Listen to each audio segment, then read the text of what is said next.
What's her name? Strike Syria. Claire. You're exposing her to this crazy place at that young an age. What That's kind like of child world we abuse. brought her into? Right. That's like child abuse.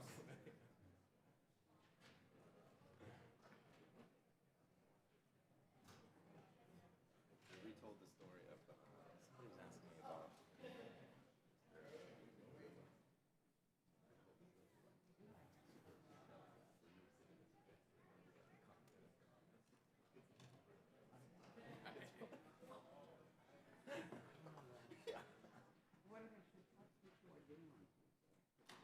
Yeah, no, it's on my schedule.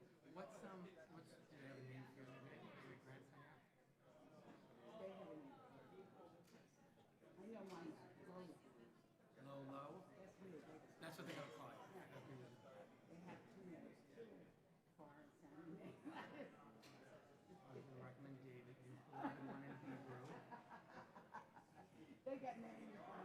You've never heard of Well, them. this friend of mine who's here, she was like, now in the American ones, obviously because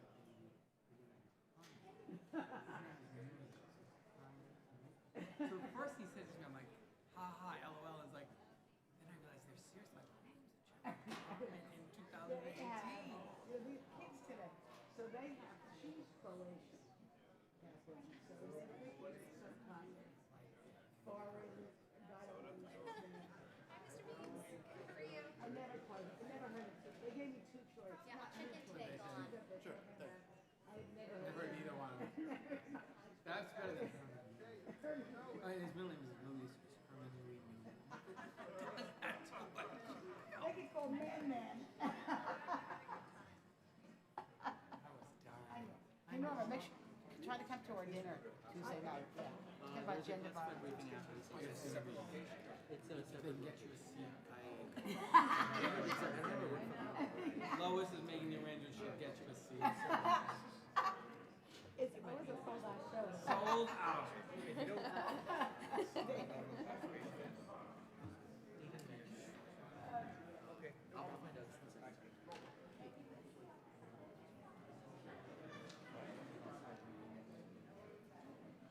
It'll be when this ends. It'll be when this is over. Different room or same room? Yeah, I bet it'll be closer. Same room or different room? I think it'll probably. I think it's in the schedule.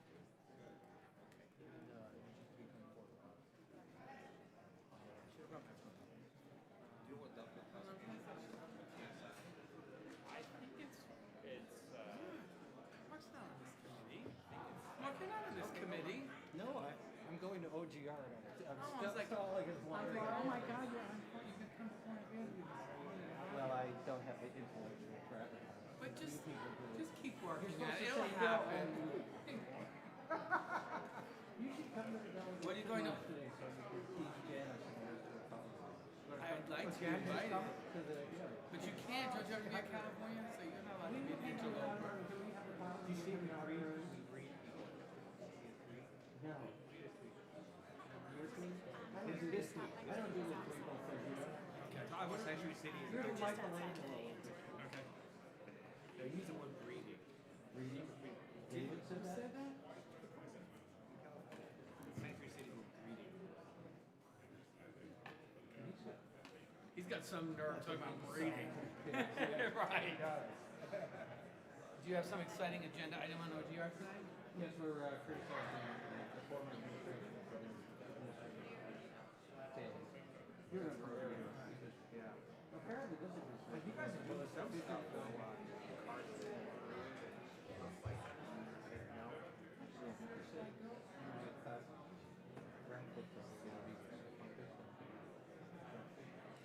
No, he's not going to get there.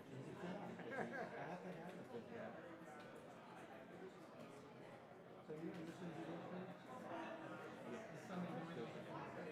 I get my own private little desk right there. It's very front. It's hilarious. Just the last person they put on. Did you wave on this committee? What happened was, so you know how they do the first wave of appointments? Right. And then Alan Lowenthal got appointed to something else. So the second wave, I took his spot. That's why last.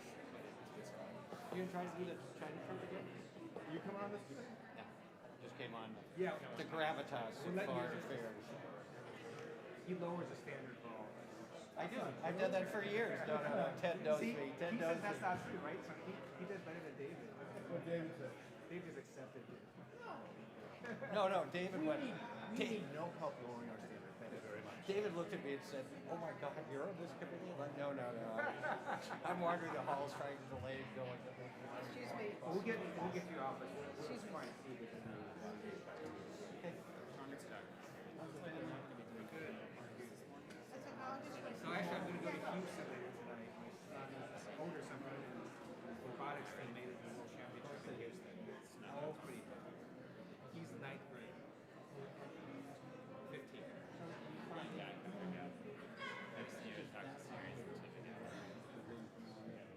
He's Sacramento. Concept is the same, pattern is different, but yes.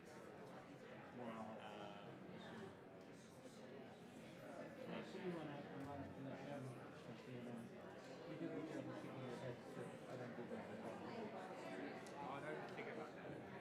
That's right. I've been told, stop moving around. I'm too old to be told. I just learned how to talk in 45 seconds. And try to make it sound like there's something better. Why are you trying to run for president? Why would you randomly do that?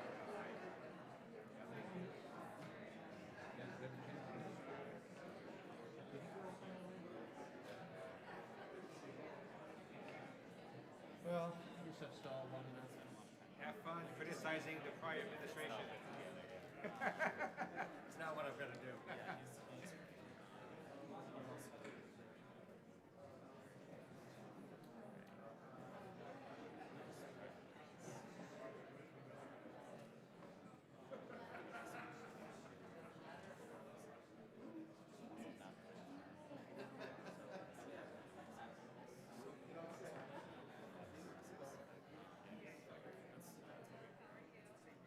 Yes, sir.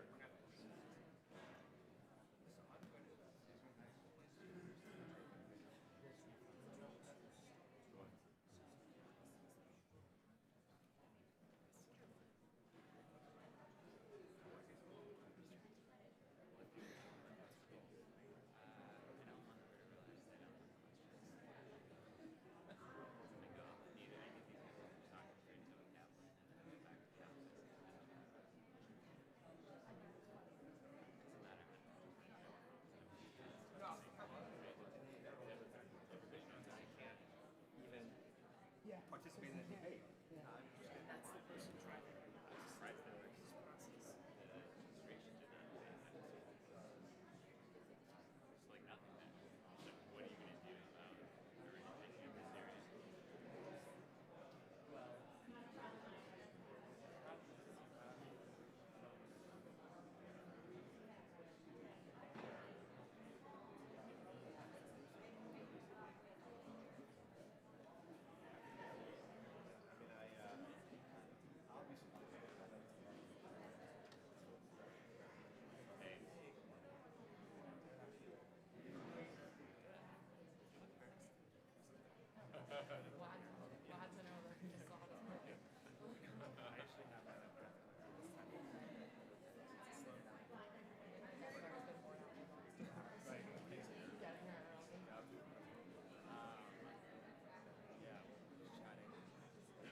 So my boss is going to see all of the people I have. So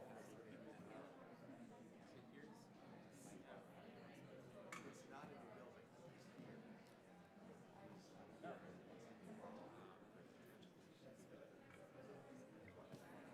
So where's David? I just got a message from Doug. Call me back. You're planning to stay classified.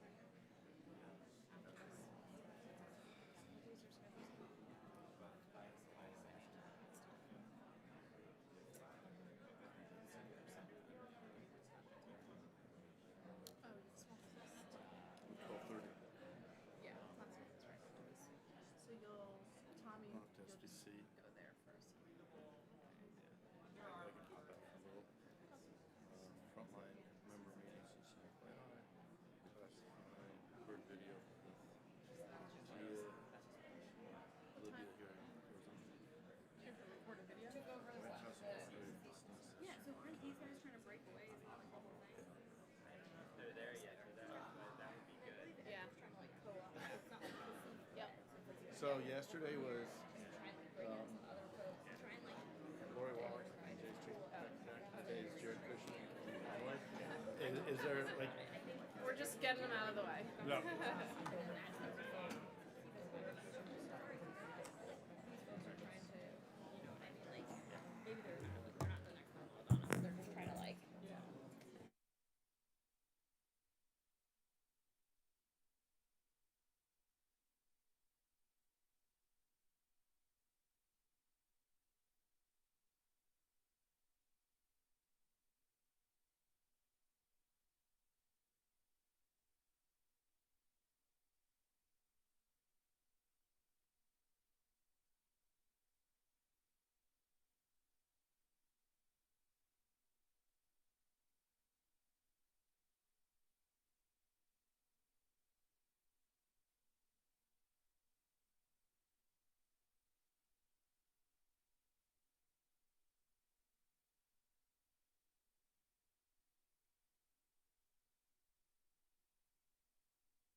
This hearing will come to order.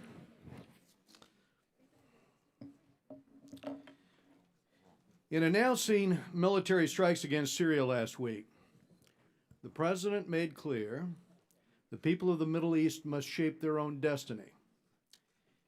He's right, but that doesn't mean that we don't have vital national interests in the region or a reason to promote stability, tolerance, and respect for human rights.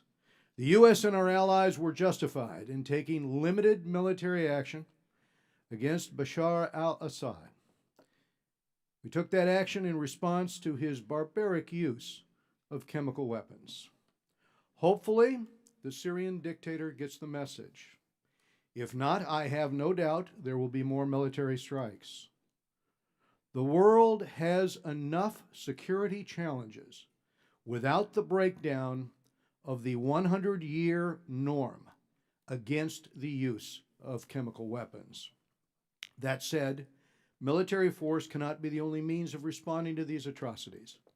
We need a strategy to get a political solution, one that moves beyond Assad to secure a lasting peace. The previous administration did not have one. That's part of the reason why we're confronting this crisis today. The stakes in Syria are high. This chaos goes far beyond its borders, threatening allies and partners. And I again commend Ranking Member Engel for his steadfast, years-long commitment to addressing this conflict. There is no excuse for the Senate's failure to act on the Caesar Syria Civilian Protection Act. This bill, passed twice unanimously by the House, would make those supporting Assad's killing machine and its barrel bombs and its gas attacks pay a real cost. The committee also recently passed the No Assistance to Assad Act, which prohibits the regime and prohibits its allies from profiting from any reconstruction. Both these bills would give our diplomats real leverage. If the United States isn't engaged in the Middle East, Iran will certainly take advantage. Tehran is already aggressive and capable, as this committee has highlighted. The regime is using its bolstered position from a windfall of cash from the nuclear deal to help Hezbollah amass missiles along Israel's borders. They are seeking, obviously, to establish a land bridge across Syria to Israel's doorstep, and they are moving fighters and weapons across that land bridge to new bases on Israel's borders. This is shoring up Assad, yes, and it is also threatening our troops that are fighting ISIS. And remember, Iran is also fueling the humanitarian disaster in Yemen, with its support for the Houthis. Our closest partner in the region, Israel, is increasingly threatened by Iranian expansion, but so are our other U.S. friends and allies in the region. The Iran nuclear deal has serious flaws, so let me speak to this for a moment. This committee has closely examined them. The administration is rightly working to address Iran's ballistic missiles, to strengthen inspections, and to fix the deal's sunset problem. The British, the French, and the Germans need to stand with us. Meanwhile, the list of the region's other challenges is long. Our relationship with NATO ally Turkey is strained as never before. Its military offensive against the Kurds in Syria, frankly, has benefited ISIS. The Kurdish Syrian Democratic Forces we back now have to divert their operations from the offensives they were taking against ISIS to defensive actions, defending themselves from Turkish military attacks. Turkey's increasing engagement with Russia and Iran is very concerning. In Libya, radical jihadists remain strong. Neighboring Egypt is a critical partner in the fight against ISIS and should be supported, but its repression of civil society risks backfiring. And Hamas terrorists are inciting violence in Gaza. As tempting as it is to say enough and retreat to our shores, smart, focused, and determined engagement in the Middle East must be our approach. We need to talk strategy with the administration today about the Middle East, and we appreciate them being here with the committee. And I will now turn to the ranking member for his comments. Thank you, Mr. Chairman, for calling this hearing. To our witnesses, welcome to the Foreign Affairs Committee, and thank you for your service. Thank you, Mr. Mitchell, for being here today. And it's good to see you again. I appreciate the excellent work you're doing. Ambassador Satterfield, our first work on Syria reaches back about 15 years or so, so I appreciate your services as well. Still, I wish we had a permanent assistant secretary in place nearly 15 months, into this administration. The White House only sent a nomination to the Senate last week. Syria has been a large focus of mine. Many years ago, I think it was more than 15, Ileana Ross-Layton and I introduced the Syria Accountability Act, which was passed into law with bipartisan support. So we have a huge number of concerns about the Middle East, but today I'm going to focus on Syria. It's a shame that it takes a chemical weapons attack to grab the world's attention when it comes to Syria. After all, the vast majority of Assad's 500,000 victims didn't meet their ends in a chemical attack. It often wasn't sarin or chlorine that drove millions more from their homes. For those who have lost loved ones in these 7 years of brutal slaughter, the pain and the grief are no different whether they died in a chemical attack or in a hospital that was leveled to the ground or on a crowded street when a barrel bomb detonated. Assad's a murderer, a butcher. His brutality is sickening, and it goes on every day. Yet I want to be clear.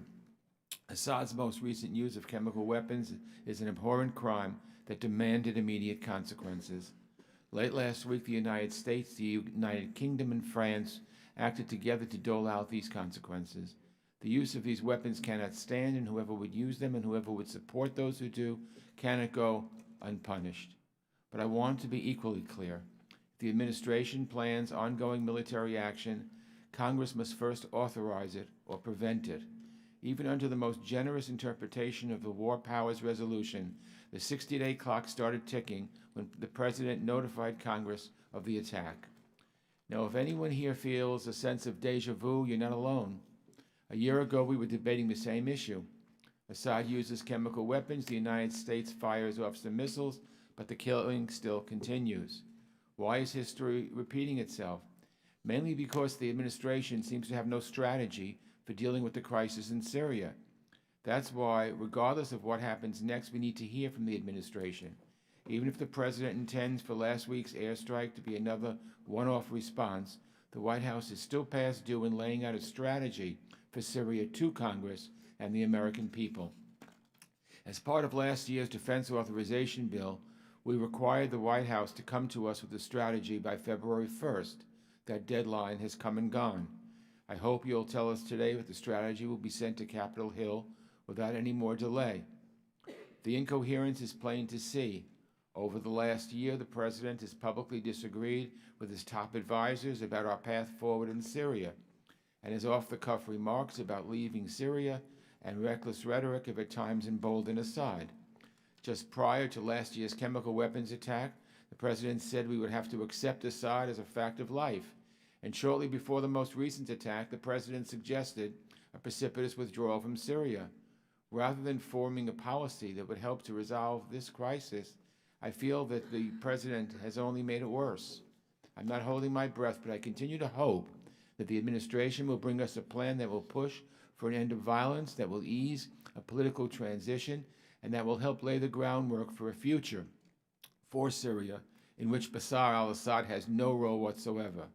This is certainly no easy task, and I'd be the first one to acknowledge that the previous administration should have done more. But there are still plenty of good ideas to help craft a policy like this. In fact, as the chairman mentioned, I've introduced 2 bills that I think would help move us towards those goals. The Caesar Syria Civilian Protection Act passed the House unanimously last year. It started with bipartisan good work, as usual, from this committee. This bill would crack down on Assad's enablers, mainly Moscow and Tehran, who serve as lifelines to the barbaric regime. I have to say, after the President personally overrode his own administration's plan to sanction Russia for its support of Assad, I think this bill is needed now more than ever. I hope the Senate will act on it soon.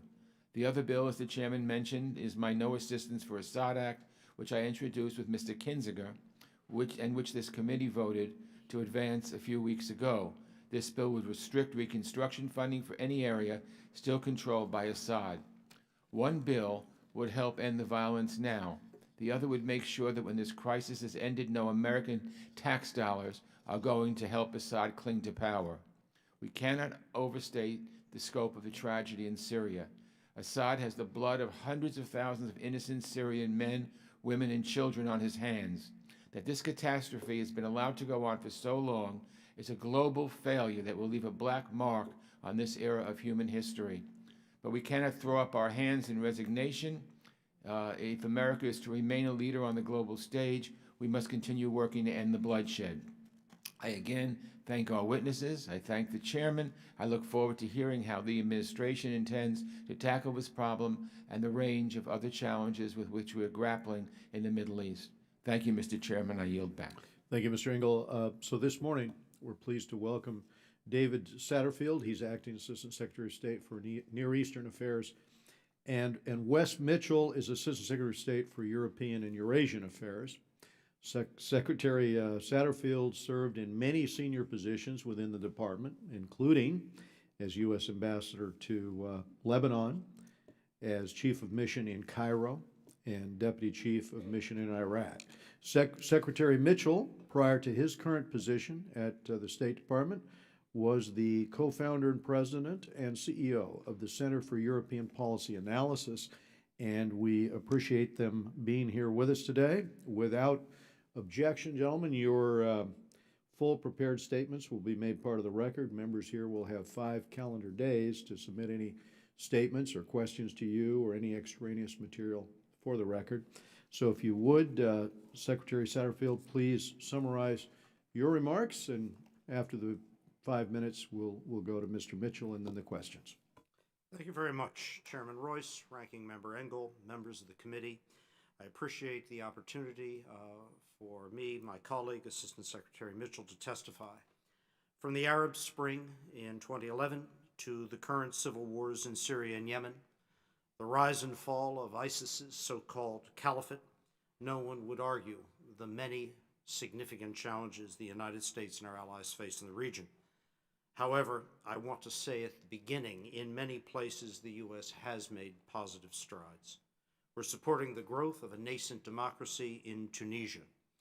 Economically, the region continues to support and we aggressively pursue American opportunities for business that generate American jobs.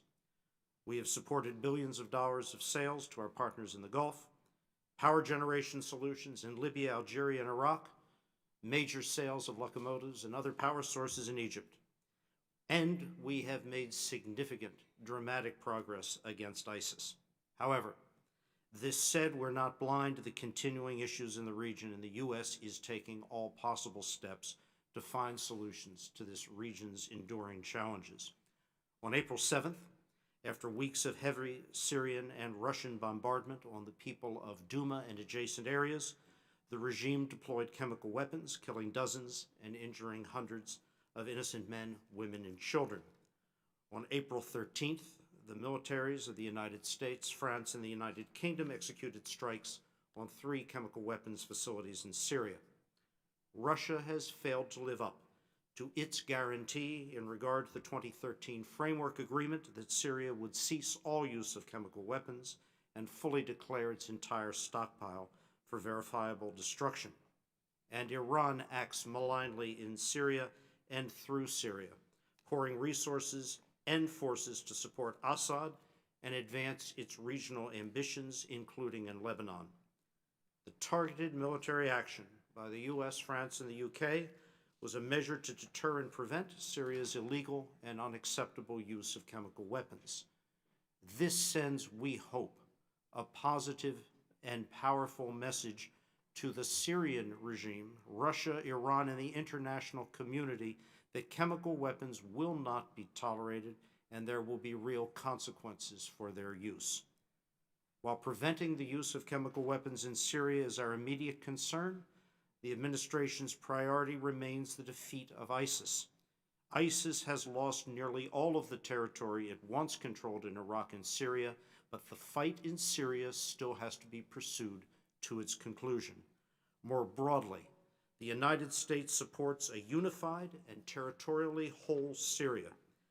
This objective is served by U.S. support for the UN-led Geneva political process established by UN Security Council Resolution 2254, in which process the U.S. believes strongly that representatives of all Syrians, including all its Kurdish components, should fully participate. Our strategic partnership with Iraq, including the Kurdistan region, remains essential to ensuring the goal of a lasting defeat of ISIS and in countering Iran's malign influence in the region. The Iraqi government is stabilizing communities, including minority communities that suffered greatly from ISIS, and now are beginning private sector-led, investment-driven reconstruction. On May 12th, all Iraqis, including Iraqi Kurds, will participate in parliamentary elections, the country's 4th since 2005. Now, Iran's malign influence in the region continues to threaten our allies, such as Jordan and Israel, and feeds violent conflicts in Syria and Yemen through Iran Revolutionary Guard Corps facilitation and work. The Houthis have repeatedly used in Yemen Iranian ballistic missile and cruise missile technology to threaten Saudi Arabia, including over 80,000 U.S. citizens in that country. U.S. military support for the Saudi-led coalition in Yemen serves a clear purpose: to reinforce Saudi and Emirati action on behalf of the Yemeni government in the face of intensifying Houthi threats, and to expand the capability of our Gulf partners to push back themselves against Iran's destabilizing actions. We all agree, as does the Congress, that the humanitarian crisis in Yemen is unacceptable. Last month, the governments of Saudi Arabia and the United Arab Emirates provided $1 billion to Yemen's humanitarian response appeal, and this complements the U.S. government pledge of $87 million and more than $854 million contributed since beginning of fiscal year 2017. The Iranian regime has taken advantage, as I said, of regional conflict and instability to expand its influence and threaten its neighbors. We remain focused on neutralizing Iran's influence, particularly its support for terror and militants, cyber warfare, ballistic missiles, and use of proxy forces. Mr. Chairman, ranking member, members of the committee, the Middle East is a complex landscape, and the people of the Middle East deserve an end to violence, hunger, and uncertainty. we are working with our allies inside and outside the region to find solutions. Thank you for the opportunity to testify, and I welcome the opportunity to respond to your questions. Thank you, Ambassador Satterfield. Dr. Mitchell. Chairman Royce, Ranking Member Engel, distinguished members of the committee, thank you for the opportunity to appear before you. It's an honor to represent the State Department's Bureau of European and Eurasian Affairs in this hearing. In my comments today, I will focus on the strategic dimension of the conflict in Syria as it relates to the work of our Bureau and specifically to the part played by the Republic of Turkey and the Russian Federation. America's goals in Syria have been to defeat ISIS, to see a Syria that is unified and stable emerge from the rubble of this conflict, and to prevent Iran, a power that aids and abets Hezbollah and that seeks the destruction of the State of Israel, from extending its malign influence in the region.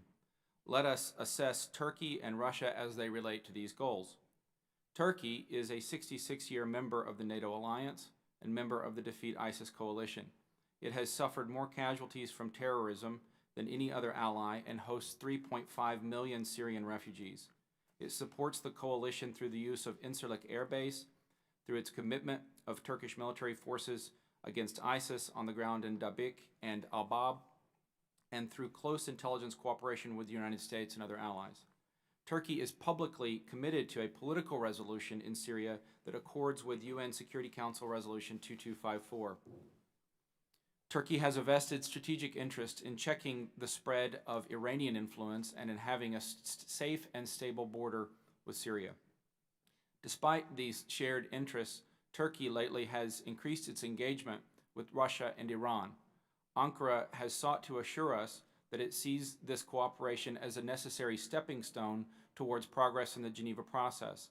But the ease with which Turkey brokered arrangements with the Russian military to facilitate the launch of its Operation Olive Branch in Afrin district, arrangements to which America was not privy, is gravely concerning. Ankara claims to have agreed to purchase the Russian S-400 missile system, which could potentially lead to sanctions under Section 231 of CATSA and adversely impact Turkey's participation in the F-35 program. It is in the American national interest to see Turkey remain strategically and politically aligned with the West. Our policy has been to combine close engagement with clear messaging that the United States will actively defend our interests. In the context of Syria, we have engaged in high-level interagency discussions both to address legitimate Turkish security concerns and to avoid inadvertent collisions between our forces. These conversations are ongoing. Moving forward, our aim is to enlist Turkey as a more active ally in supporting the Geneva process, the defeat of ISIS, and stabilization in Syria, as well as a long-term factor in thwarting expansion by Russia and Iran as outlined in the National Security Strategy and National Defense Strategy. Let us now turn to Russia. It is hard to see how Russia shares any of America's strategic goals in Syria. Moscow professes a wish to defeat ISIS, but directs its bombs at fighters and even civilians who oppose the regime with little regard to ISIS. It professes to want a stable Syria, but subverts the Geneva process with separate tracks like the Astana process, where it dictates the agenda. And Moscow facilitates the spread of Iranian influence in Syria and elsewhere in the region. Moscow's primary aims in Syria are not really about the Syrian people or the stability of the region. Moscow wants to retain its presence in Syria as an entry point through which to influence future events in the Levant and Eastern Mediterranean. It wants to inflict a globally visible defeat on the United States, to create a negative demonstration effect of thwarting our aims here, to dishearten our friends abroad, and to drive wedges between us and our allies. Moscow is willing to impose catastrophic human cost to achieve these goals. Russia has supported the Assad regime's indiscriminate attacks and siege tactics on civilian neighborhoods, which have killed, wounded, and starved thousands of innocent civilians. As we have seen in Aleppo and East Ghouta, the Russian government not only supports, but goes to great lengths to protect an Assad regime that uses weaponized chemicals, horrid killers like sarin and chlorine, to slaughter men, women, and children, even toddlers and infants. Let us remember that. We are pushing Russia to be a constructive participant in the UN-led Geneva process and to bring Assad to the negotiating table. So far, Russia has ignored these calls and has instead chosen to be a spoiler to Geneva. Its reckless intervention in Syria and support for the Assad regime has raised the risk of confrontation with the West. The failed attack on U.S. forces by Russian mercenaries recently in Syria was one sobering example of this behavior. America has done its part to avoid escalatory spirals. We have brokered and maintained deconfliction channels to prevent collisions in an increasingly congested and complex battle space. Communication between the coalition and the Russians helps minimize the risk of miscalculation, misunderstanding, or accidental engagement. We do not seek a confrontation, but our forces will not hesitate to use necessary and proportionate force to defend themselves as they are engaged in operations to defeat ISIS. Moscow's support for the Syrian regime is intolerable for America and all civilized nations. In the days and weeks ahead, the United States and our allies will degrade and defeat ISIS, support a stable Syria, and limit the spread of Iranian malign influence. We will work with NATO ally Turkey to more fully advance these endeavors and push the Russian government to desist in supporting a hateful regime that kills civilians and bring a speedy political resolution to this horrible conflict. Thank you, and I look forward to your questions. Thank you, Dr. Mitchell. You know, our delegations have met in many of the capitals across the Middle East with governments that raised this same concern about the crescent that Iran is pushing now through Syria, through Iraq, up to Lebanon. And, you know, this question we get a lot, is this going to allow Iran to threaten Jordan, to threaten Israel? Will it mean the end of an independent Lebanon? What will it mean to the other partners, allies in the region? What's the strategy? What's the strategy, especially in Syria? Also in Iraq, I guess. But what is to be done to prevent the consolidation of that land bridge, as I said in my opening statement, from which we see the transfer now of these heavy weapons, of these missiles, of fighters coming right up to the Israeli border, right up, you know, Lebanon now is called into question in terms of their ability to be an independent state. So I want to ask you about that strategy. And given that Hezbollah is Iran's primary terrorist proxy, why have we not seen more designations of Hezbollah front companies, particularly in the construction sector, which I think would set them back? Ambassador. Mr. Chairman, we certainly agree that Iran today is a real and imminent threat to our allies in the region, including Israel and Jordan. With respect to the strategy to deal with that threat, the first priority for the administration was the elimination of the challenge posed to all the states in the region and to any effort to constrain Iranian expansion and aggression posed by ISIS and its so-called caliphate. Now, that goal in Iraq has been accomplished, and the campaign there is focused on what we might call counterterrorism efforts rather than an outright military campaign. In Syria, as I noted in my opening remarks, the challenge does remain. While ISIS's caliphate has been dramatically reduced in terms of geographic scope and numbers, there is a remnant element up against the Iraqi border in the eastern Euphrates Valley that still has to be confronted and destroyed, as we are confident it can and will be. But the challenge posed by Iran, the challenge is posed by the connection that you note from Iran, Iraq, Syria to Lebanon, has to be dealt with. We have been working assiduously in strengthening Iraqi forces in their ability to control the border with Syria. We have been working as well in northeast Syria, where our forces are present, in ensuring that trade of illicit nature across that border is constrained. But there needs to be continued approach by all of the countries in the region with the United States to what is a common threat, not just to the U.S. and our interests, not just to Jordan and Israel alone, but to the Gulf as well by Iran's hegemonistic ambitions and proliferation, and we are working on mobilizing. Well, it seems to me, if I could just return to the dialogue that I think we all need to have on this, there has to be a strategy with respect to Syria about how we're going to deploy additional sanctions, diplomacy in terms of an effort to get a political solution, how we're going to perhaps put in safe zones and then expand those zones to protect those on the ground who are our allies right now fighting ISIS that obviously will be targets of Assad. There needs to be a comprehensive strategy here laid out by the administration for Congress in terms of the options to pursue because of the urgency and also because of the fact that some of the initiatives we've taken here, we need Engel's Caesar Syria Civilian Protection Act, as I said, which has unanimous support in the House. It would impose real costs on Assad and his backers for these war crimes, and those backers are Iran and Russia. The administration has said on multiple occasions that Russia and Iran are complicit in Assad's chemical weapons attacks.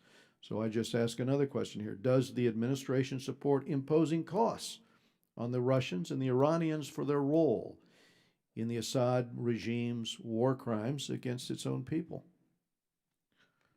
Mr. Chairman, the administration has taken steps with respect to both Iran, Iranian-supported proxy forces, notably Hezbollah, and with respect to Russia, for engagement variously in the kind of proliferation, criminal behaviors, and actions both in Syria and outside Syria that you reference. And we will continue to act aggressively to use the authorities available to us to that end. One area that I think is, if I could just close here, I hope that the Senate, with a lot of pressure from the administration and us, will move quickly on the Caesar Civilian Protection Act, the Caesar Syrian Civilian Protection Act, in order to put this into law. And I think that will help protect Syrian civilians, but also help lay out a strategy. Thank you, and I go to Mr. Engel. Thank you, Mr. Chairman. I concur with all your remarks and your questions.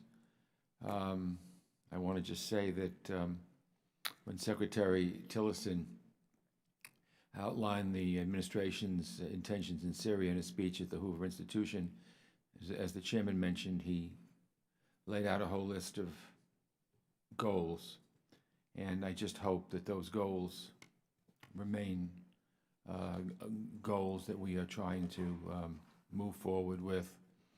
The problem is, while ISIS is obviously the worst of the worst, the way I looked at Syria, and still do, is that our goal should not have been only the defeat of ISIS. That should have been one of our goals, but should not have been the only goal.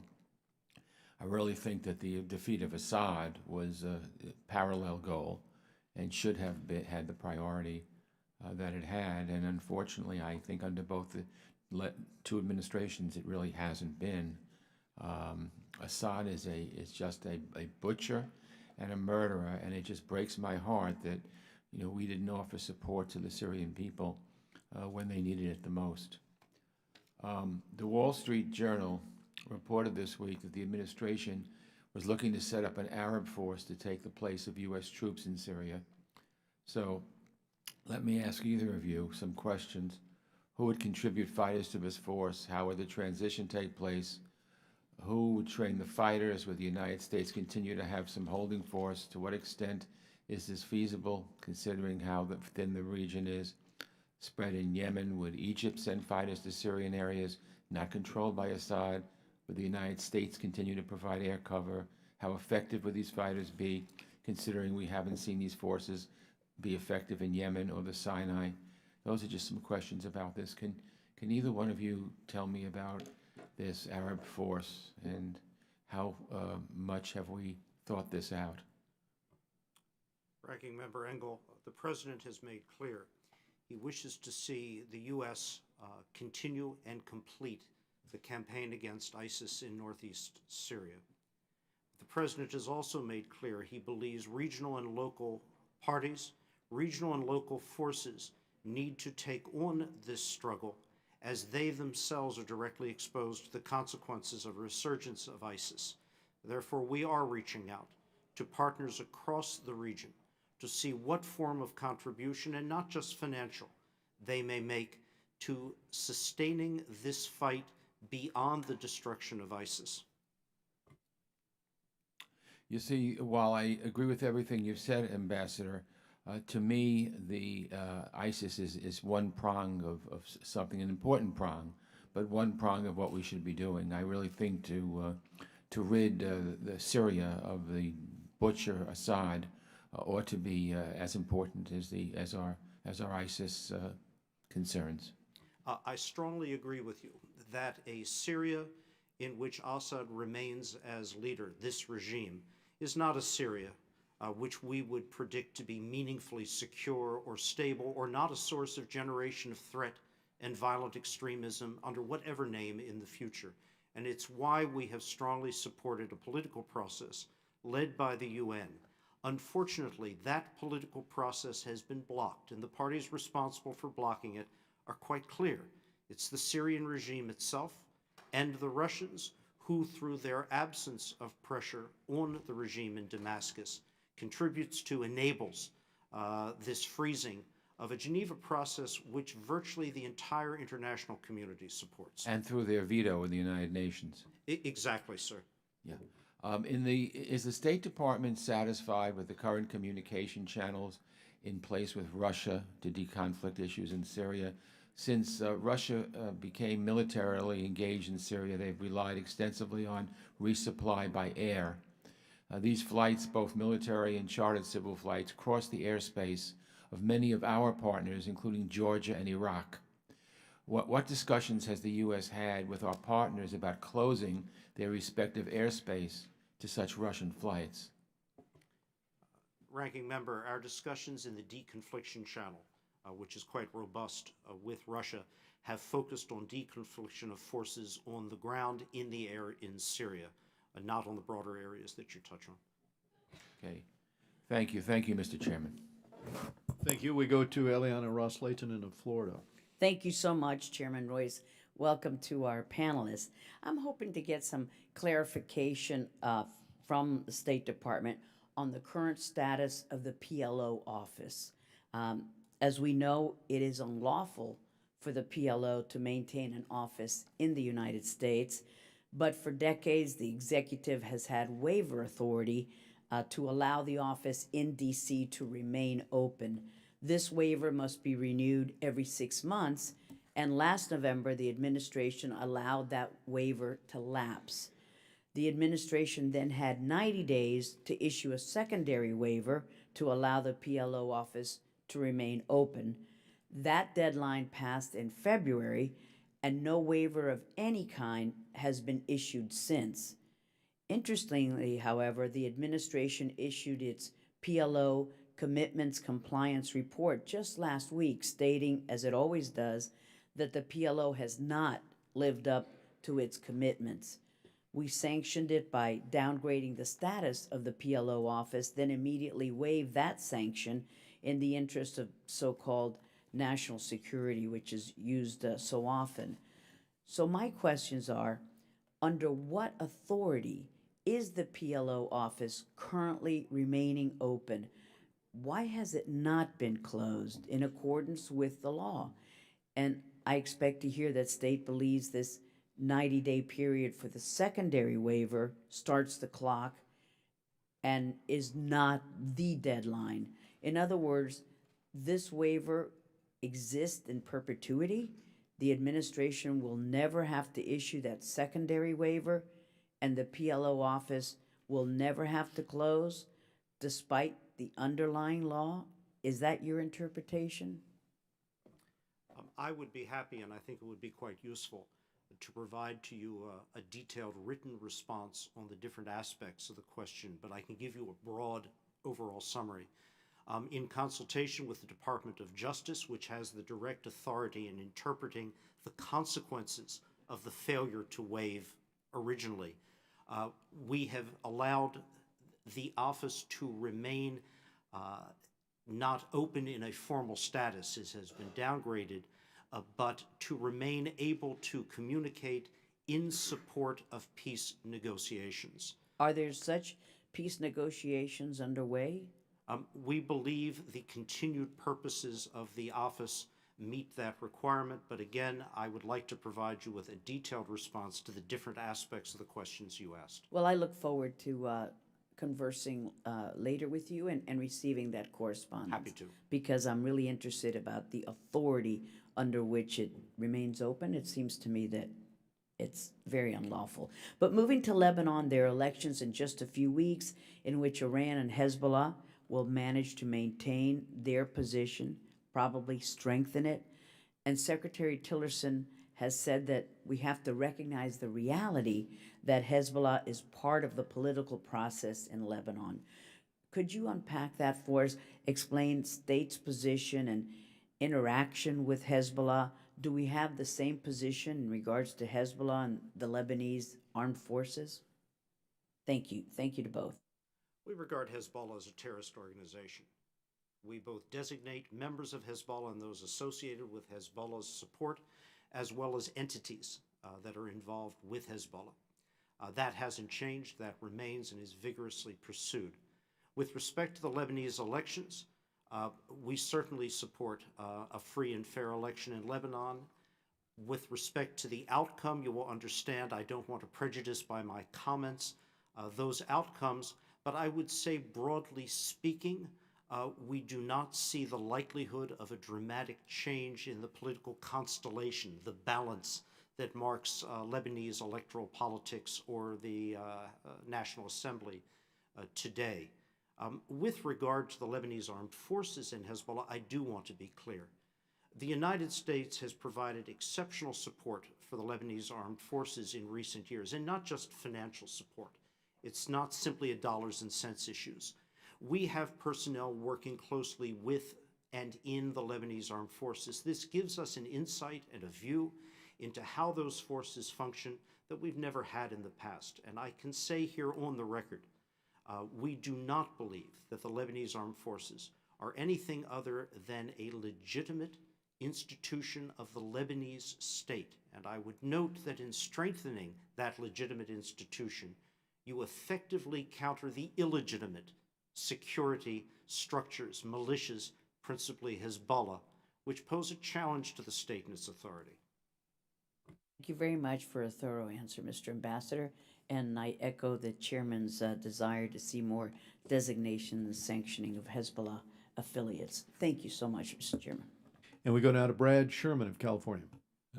Take a breather. I've got about 3 minutes where I'll preview questions for the record. You can answer those later. Then I'll have some questions for you to respond to orally. First, when are you going to fill all the important positions at the State Department? As the ranking member pointed out, that's critical. As to Qatar, they have diplomatic contacts with Hamas and the Taliban. So do we. They have media that some people accuse of being pro-terrorist. So do we. So does Israel. The real question here is, does Qatar currently give money to terrorist organizations or allow its citizens to do so? Saudi Arabia wants a nuclear program, wants a nuclear cooperation agreement with the United States. Just because Saudi Arabia is anti-Iran does not mean they've embraced the values of Jeffersonian democracy. I don't think a nuclear weapon in Saudi Arabia brings us closer to peace. I met the Crown Prince. Many are impressed by the Crown Prince, but many were impressed by the Shah of Iran in 1979, and by 1980, all the weapons he had acquired were in the hands of the Islamic Republic. So my question is, what are we doing to prevent Saudi Arabia from engaging in enrichment or reprocessing of fissile material? Japan benefits from the U.S. defense umbrella. It seeks a veto over the terms of any deal we make with North Korea. Is Japan contributing sufficiently to the enormous financial costs that we face in the Middle East? Next, Turkey, should it continue to enjoy the faster review period for arms exports that we give to other NATO countries, given that it is, at best, the least pro-American NATO member. Syria, we have three objectives there: defeat ISIS and enforce the Chemical Warfare Convention. Those are two objectives that we seem to have a reasonable strategy for. Our third objective is to help the Syrian people live in safety, peace, and with good governance. Congress has proposed a strategy here. We had bills passed through this committee, but does the administration have a strategy, or is this something we simply can't achieve at a cost the American people will accept? Second, as to Syria, assuming Assad is in power even 2 or 3 years from now, why shouldn't we allow the Kurds to have sovereignty? Why should we insist that they continue to live in a country driven by war, Assad, Russia, Iran, Hezbollah? Iran. Here I will actually have the argument is that we should renounce the Jcpoa because, well, Obama negotiated it and it was bad then, so it should cease to exist now. The question is really, what is the legal effect of voiding the Jcpoa? Well, the legal effect on Iran is that they're now entitled to start enriching. The legal effect on Russia is they are the custodian of the many bombs worth of fissile material that Iran turned over when they got their money at the beginning of the Jcpoa, and Putin could say, well, if the deal is void, I'm returning the fissile material to Iran. And third, and this is thought to be the good part, if the Jcpoa fails to exist, then the United States and its allies are free to start new sanctions on Iran. So the question is that good part of renunciation illusory? John Kerry sat exactly where you're sitting now, Ambassador, and told this committee that even after the Jcpoa, we can adopt harsh sanctions on Iran, anything, as long as it's proportionate to Iran's wrongdoing outside the nuclear arena. Well, Iran helps Hezbollah, Hamas, and the Houthi, and those are just the terrorist organizations that start with the letter H. So the question is, does voiding the Jcpoa, or taking an action with Putin and Tehran could claim is voiding the Jcpoa, just play into their hands, giving them legal rights? And should we instead just sanction them proportionate to their non-nuclear evil? Mr. Engel, excellent questions for the record, and we'll respond to you in detail on all of those. With respect to your last question, it is the intent of the administration at this moment to fix the Jcpoa. Those efforts, those diplomatic efforts, are underway quite actively with our key European partners. We hope they produce a successful result. That's our focus at the moment, nothing else. Gentleman's time's expired. We go to Mr. Chris Smith of New Jersey. Thank you very, very much, Mr. Chairman, for convening this very important hearing, and welcome to Ambassador Satterfield and Dr. Mitchell. Thank you for your extraordinary service and leadership. I also like to just note that Nick Rahal, former member of Congress from West Virginia, a very distinguished member, is here with us, and great to see him again. Let me just ask a few questions. I have at least 5. I have many more, but time won't allow more than that. On Monday, American pastor Andrew Brunson endured a 12-hour-long hearing on the groundless terrorism charges he faced, with our ambassador at large for religious freedom, Sam Brownback, in attendance, as well as Senator Tom Tillis. At the end of the hearing, he was remanded in custody until his next court date in May. Is it the opinion of the department that somehow diplomacy will effectuate his release? Or is it time, when taken together with all the other religious repression that Erdogan is practicing, and other Turkish leaders have done it previous, to look at Turkey as a CPC country, country of particular concern pursuant to the Urfa legislation? Second, in 2004, I authored a law to establish a special envoy to combat anti-Semitism. Nita Lowy and I just wrote an op-ed that has been carried by a number of publications appealing to the administration and the incoming Secretary of State. We could not get to first base. Unfortunately, with Secretary Tillerson, I met with him. We just could not get him to say, let's do it, let's pick. It is congressionally mandated, so I do hope that very critical position will be filled and filled quickly.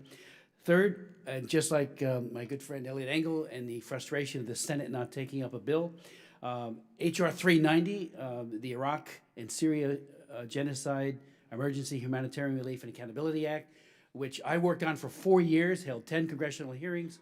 The Christians were not getting help by from the previous administration, despite promises to look at it. I went over there, met with a number of the Christians. I know that Vice President has been, as well as the head of USAID, Mark Green, looking at this. Those people need help. It wasn't for the Knights of Columbus and others providing upwards of $60 million of private aid, we would have had dead children and very sick adults and elderly the Christians who escaped ISIS.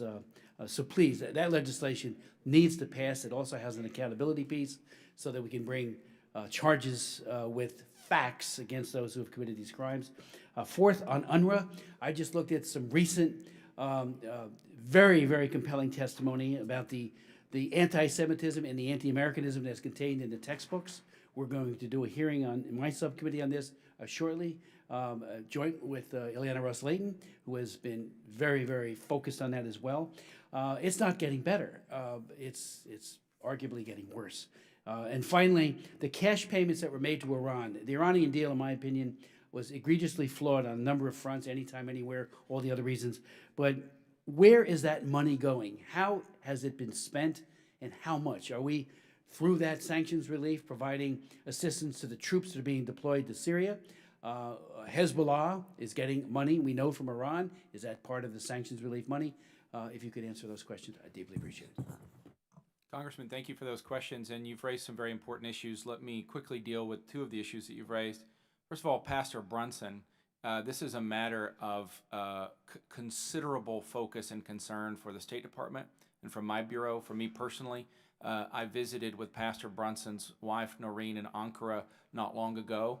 We are in close and continuing touch with Pastor Brunson, with his family members, and with the Turkish government. There was a hearing on Monday. Senator Tillis was there, and so was Ambassador Brownback. I would just say this, that the Turks claim to have a very high standard of justice. The indictment suggests otherwise. The claims in the indictment were laughable. This is clearly an innocent man. We are watching to see if the Turks adhere to their stated standards of justice. If that does not happen, we are considering options for consequences. We're in close coordination and touch with the Senate and the House in talking through some of those possible measures, but I want to underscore that we take it very seriously. Secondly, on Holocaust issues, anti-Semitism is a growing problem throughout many parts of Europe.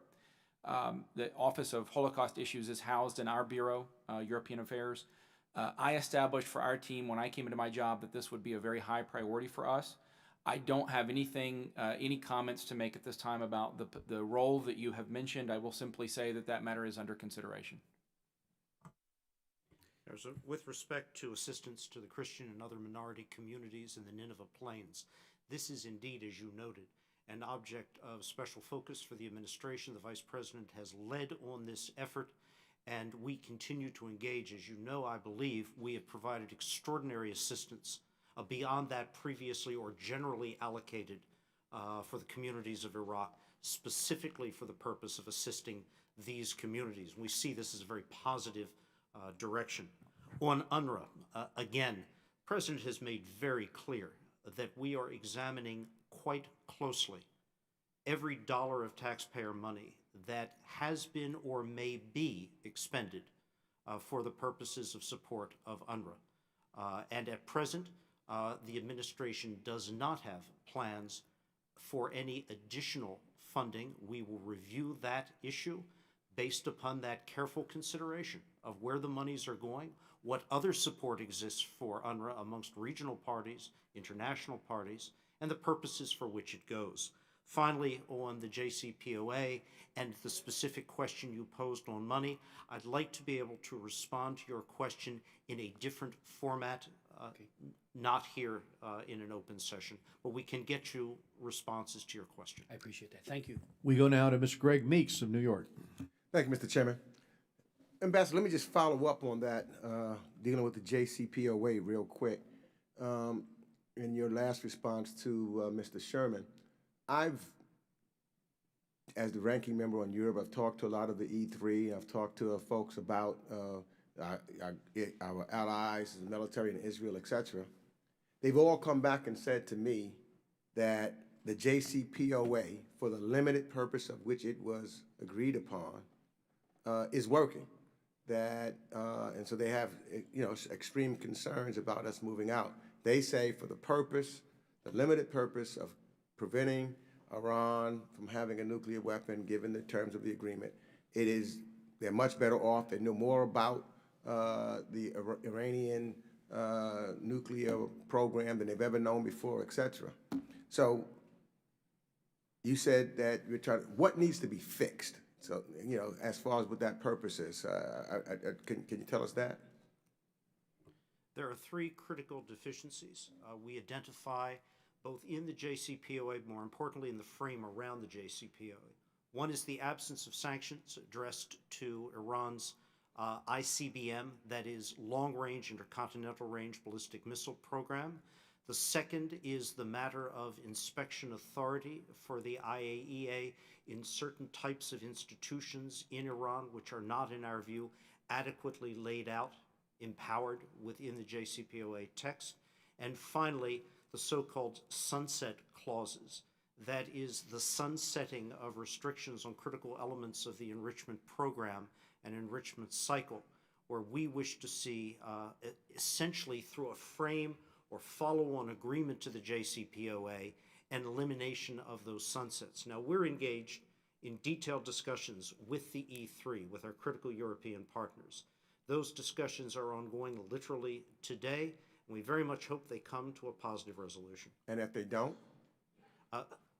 We will address that situation at the level of the President, but we are focused now on achieving a success. And can I add a point on that, sir, if I may? You mentioned our allies, and I can speak a little bit to that. I think there is a recognition in Europe and among our allies that the problem of Iran is growing in scale, specifically the ballistic missile problem, the problem of Iran's malign influence across the region. Even in the period since Jcpoa was brokered, the scale on which Iran is exerting its influence across the region has increased considerably. I think there's also a recognition that this is a set of problems for which Europe should take increased responsibility. That's a message that I hear on a regular basis in our Bureau's interaction with officials from major U.S. allies in Europe.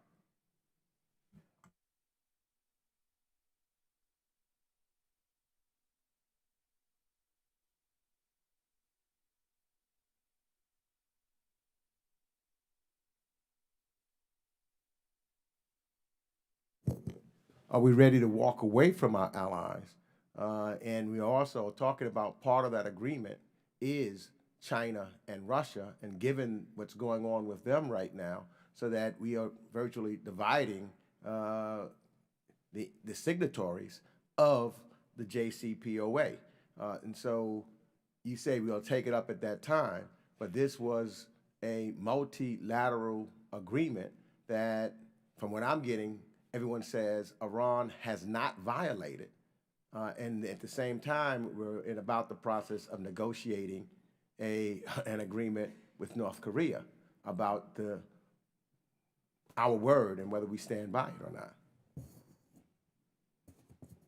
And Mr. Meeks, I can only reiterate, the administration is focused on success here. We are focused on obtaining support from our critical allies to cure what we regard as significant failures, both in the agreement and things that were not negotiated at the time of the agreement, but now pose a real threat. And as Assistant Secretary Mitchell said, the dialogue with our European allies has been a positive one, and we hope it is one that leads to a comprehensive resolution. Well, I don't know what the policy is, because the President has said, a little something else, other than what you've said this evening, that he's willing to pull out.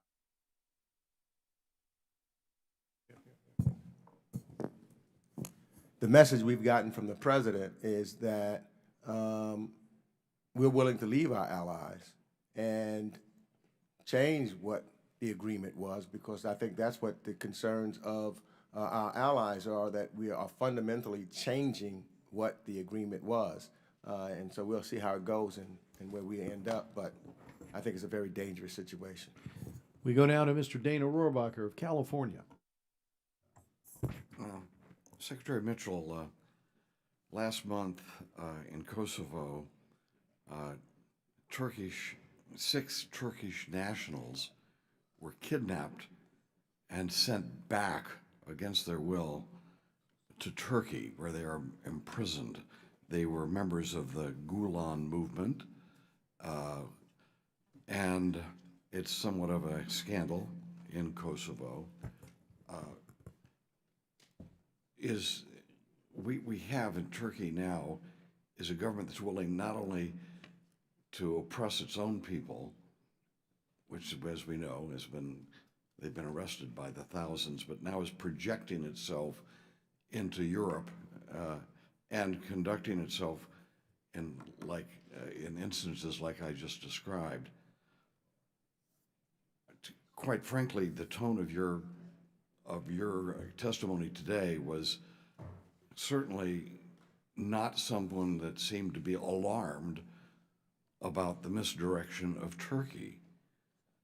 And are we going to be giving them those F-35s? And do you believe that we should continue treating Turkey as it evolves into this radical Islamic government and continue to treat them as if they were our allies of 10, 15, 20 years ago? Thank you for those questions, sir. Let me start with the issue of Kosovo and just say that we followed that development very closely. It was a very concerning development, and we have been in touch closely with officials in Kosovo on this matter and underscored the importance of the rule of law as it relates to matters of extradition. So have we been in touch with the Turkish on this? We are in ongoing conversations with the Turkish authorities about a number of matters. With respect to Gulen, that is primarily... on the number of matters. On the Gulen kidnapping of these people in Kosovo, are we now confronting the Turks on this? We have raised it in our diplomatic conversations. It's primarily a matter for the Department of Justice. But let me take on the broader question that you've raised about Turkey, because I think it's absolutely essential for today's discussion, and I do want to be clear. We are concerned about the track that Turkey is on, both with regard to democracy and rule of law in the period since the attempted coup, and in a broader geopolitical sense. The coordination with Russia and Iran is very concerning. I would also say that the track that Erdogan has repeatedly articulated publicly of closer engagement with the Russians on S-400, we take this seriously and have prioritized that in our diplomatic conversations with the Turks. We have been very clear that if a transaction occurs, there will be consequences under CATSA, that we will abide by the law as articulated in Section 231. We've also been very clear with regard to the consequences for potential participation in the F-35 program, and more broadly, our military-industrial cooperation with Turkey. Well, I would hope that we also are paying attention to the fact that Turkey is involved with radical Islamic organizations now. I don't know how deeply, we don't know how extensive that is, but we do know that it's turned that corner and heading in that direction.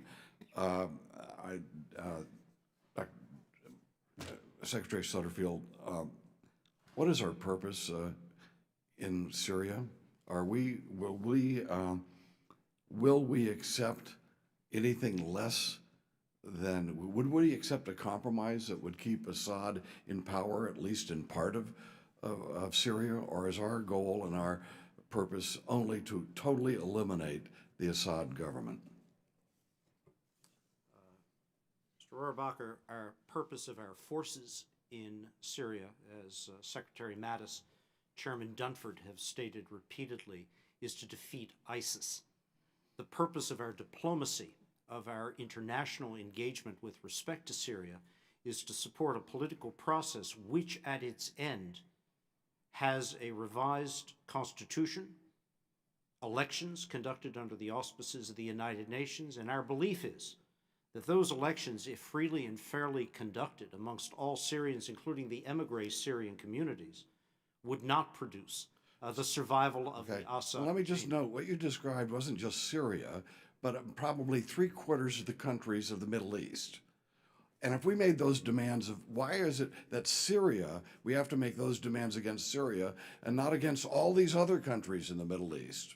Because, sir, of the extraordinary depredations of this regime in this country against its citizens, because of the extraordinary and historically unprecedented in modern times outflow. You don't think the rest of the countries of the Middle East have similar track records?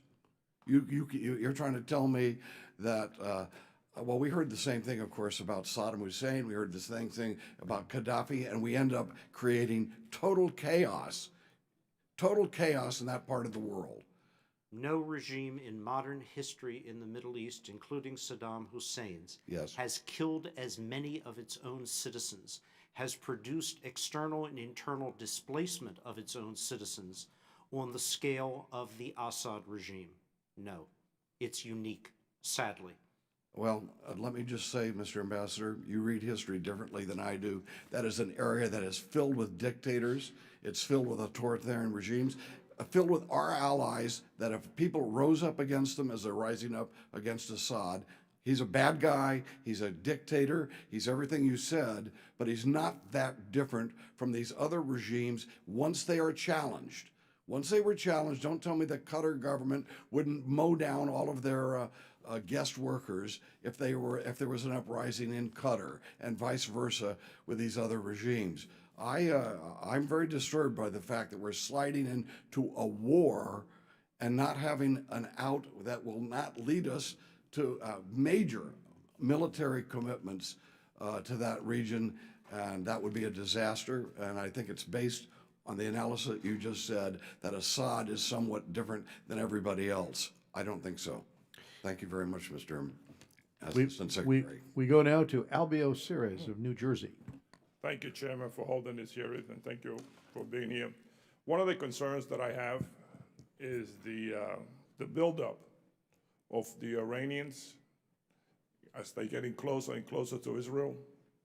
I mean, they now have 7,000 fighters. Israel lost a plane recently. This encroachment, how are we going to respond to this? It just seems to be getting bigger and bigger. And my concern is one day they're just going to try to push even closer. There is no question that the aggressive Iranian projection of its influence, forces associated with Iran, Iran's Revolutionary Guard Corps directly, and aggressive proliferation of advanced systems into Syria and through Syria into Lebanon pose a real and, as I said, imminent threat to Israel. Israel, of course, is taking its own actions to address this challenge, but more importantly, or as importantly, the U.S. and Israel are deeply lashed up, and I mean that in every sense of the word, in terms of our own cooperation and coordination in trying to better address, more effectively address this challenge. And it seems like Putin wants the Israelis not to do any other strikes against these Syrian-backed group. I don't, to me, Putin is just, again, injecting himself in the middle of this again. I won't comment on that assertion. Israel acts on its own, based on its own calculus regarding risk and benefit. But I will say this. We've made very clear in our dialogue with Russia, and we've had an extensive dialogue with Russia on the issue of Syria and broader questions, including that of Iran and Iran's activities for some time. We've made the basic question to Moscow, how do you see it as in Moscow's interest to entwine yourself with this regime, with this Iran and these Iranian activities? We see nothing good in the future for Russia out of this, and that's a question, unfortunately, which has not been adequately responded to. Thank you. Going to Egypt, I know that the North Koreans have the embassy there, and I think through the embassy, they do a lot of arms sales in this part of the world. I was wondering what kind of a pressure are we asserting to make the North Korea stop there, or have the Egyptian stop this effort? Former Secretary Tillerson exercised authority granted him by the Congress to suspend or withhold, rather, $195 million from FMF provided to Egypt, and that suspension continues. There are several conditions which we have discussed with the Egyptian government at the most senior levels for consideration of release of those funds. One of those conditions is a downgrading, and in some cases more than a downgrading, of the Egyptian diplomatic presence in Pyongyang, the North Korean diplomatic presence in Cairo, and the general character of that relationship. It is absolutely part of a very material discussion with the Egyptians. Thank you. And one concern that I have also in Egypt, my time is running out, but I have written a number of letters regarding the situation with Coptic Christians in Egypt, in terms of making sure that they're able to express their religion, making sure that they're safe. I was wondering what kind of pressure are we putting in Egypt now that Al-Sisi supposedly got 97% of the votes to help with this situation? We have had a dialogue with all elements of the Egyptian government, including President Al-Sisi directly, who received significant support from the Coptic community in his re-election, with respect to the need for full exercise of Coptic Christian rights in Egypt. This is, I don't have to tell anyone on this committee, a sensitive issue in Egypt, but is one we continue to pursue.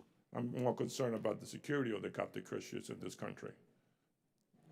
That is an issue which President Al-Sisi himself has repeatedly and publicly expressed as his concern. And he has indeed taken steps to address that particular issue, the threat by radical Islamist movements against the Copts. Thank you. Thank you, Chairman. Thank you very much. We go to Joe Wilson of South Carolina. Thank you very much, Chairman Ed Royce and Ranking Member Elliot Engel, for having this important hearing on turbulence in the Middle East. And first, Dr. Mitchell, I want to thank you for your efforts for Pastor Brunson. We appreciate Congressman Chris Smith for raising the issue, and then I was very pleased to see your personal interest is significant and all that can be done to address that issue with our NATO ally, Turkey. As we address the topic of turbulence in the Middle East, and thank both of you for being here, a concern I've always had: how do we identify friendly or democratic allies in Syria? With 2,000 troops in Syria, who are we advising to correctly support regime change of the barbaric dictator Assad? The purpose of our military deployment, those 2,000 troops in northeast Syria, is to conclude the campaign to defeat ISIS. In that campaign, we have associated ourselves with the Syrian Democratic Forces, a Kurdish and Arab group in the north and northeast, who have fought alongside us in this campaign. We've made very clear the issue of regime change is not a purpose of our military deployment. It is the defeat of ISIS. The purpose of the international political process in Syria is to see the Syrian people, all of them, able to make a choice in a free and fair manner to choose the kind of regime, the kind of governance they want. And we have said repeatedly, we do not believe that choice would, in the end, produce a continuation of Assad or his regime. Well, I want to thank you. That's about the best description we've had over the years of being here and discussing Syria, so thank you very much. And for both of you, the Revolutionary Guard is one of the main elements in spreading Iran's malign influence in the Middle East, such as in Lebanon and in Syria. What specific steps is the administration taking to diminish the Iranian influence across the Middle East? What is the strategy to prevent Iran from filling the vacuums created by instability in the region, particularly as ISIS is being defeated and withdrawing? And how active are the Revolutionary Guards outside of the Middle East? Where are they active? And then another point about Iranian-backed militias. Why are they not being identified as terrorist organizations? The administration has aggressively pursued the sources of Irgc support from financial standpoint and material standpoint, has designated members of the Revolutionary Guard Corps for their involvement in terrorist activities. That step by this administration was quite unprecedented. As the IRGC is an entity of a government, a state, it is extremely unusual to sanction it. We have done for their involvement in terrorist acts. They are a multifaceted, multi-present organization, not just in Syria and Lebanon, but in Yemen as well. They conduct subversive activities, directly or indirectly, in the Persian Gulf. We are dealing with all of these challenges. Now, how do we do that? Of course, there are sanctions to get at the heart, the arteries of support. But more broadly speaking, by strengthening legitimate institutions of legitimate states, you push back against a vacuum which Iran takes advantage of. By trying, and Yemen is a particular case here, to bring an end to the conflict in Yemen, you try to heal or close over the cracks, the fissures that Iran quite adroitly exploits to its advantage. Iran will look like the thief going down a corridor in the night for any opportunity to go through a partly open door, an unlocked door, a fully open door. We want to close that as much as possible. So it's a broad approach to a broad and multifaceted problem. And I appreciate, too, that you were recognizing that the IRGC, the Iran's Islamic Revolutionary Guard Corps, is separate from the Iranian military, and so indeed acting independently, but achieving, sadly, such turmoil. Additionally, the administration has not yet reimposed sanctions on any entities where sanctions were lifted under the Iranian nuclear deal. What steps has the State Department taken to address Iran's illicit activities, including support for terrorism, arms trafficking, human rights abuses, and ballistic missile development? I think the key area or the key sector that your question strikes to is in the aviation industry, and the administration is actively considering what steps would be appropriate. This is not an easy issue because of the extensive involvement of many corporate entities in broad support for aviation entities in Iran. We are looking at this very carefully. We have reached no decisions. Well, we appreciate your service, each of you. Thank you very much.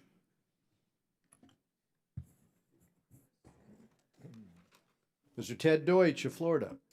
Thank you, Mr. Chairman. Thanks to you and Ranking Member Engel for ensuring this committee has the opportunity to engage with the administration in a timely manner on recent events in the Middle East. I'd like to echo my colleagues in voicing our concern with continued vacancies and key leadership positions at the department. I hope that Director Pompeo moves quickly to fill those roles. Ambassador Satterfield, we know and we firmly believe that you are more than capable of performing the job of Assistant Secretary. This is in no way a criticism of your abilities, but we are 15 months into this administration and there is still no confirmed Assistant Secretary for the Middle East. I'd also like to associate myself with the Ranking Member's comments on the international affairs budget. We are deeply grateful to our civil and foreign service personnel who commit themselves to doing work that is sometimes dangerous, that keeps them away from their families, and that doesn't get a whole lot of credit from the American people. But diplomacy and foreign aid is immeasurably critical to our national security. Military might is not something that can be exercised in the absence of diplomacy. The two must work hand in hand.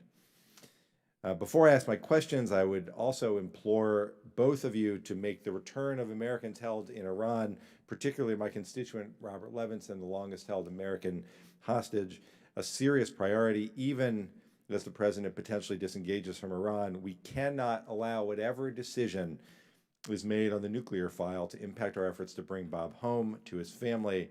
And I would ask for the commitment of both of you to make that a priority and to engage as much as possible with the Levinson family.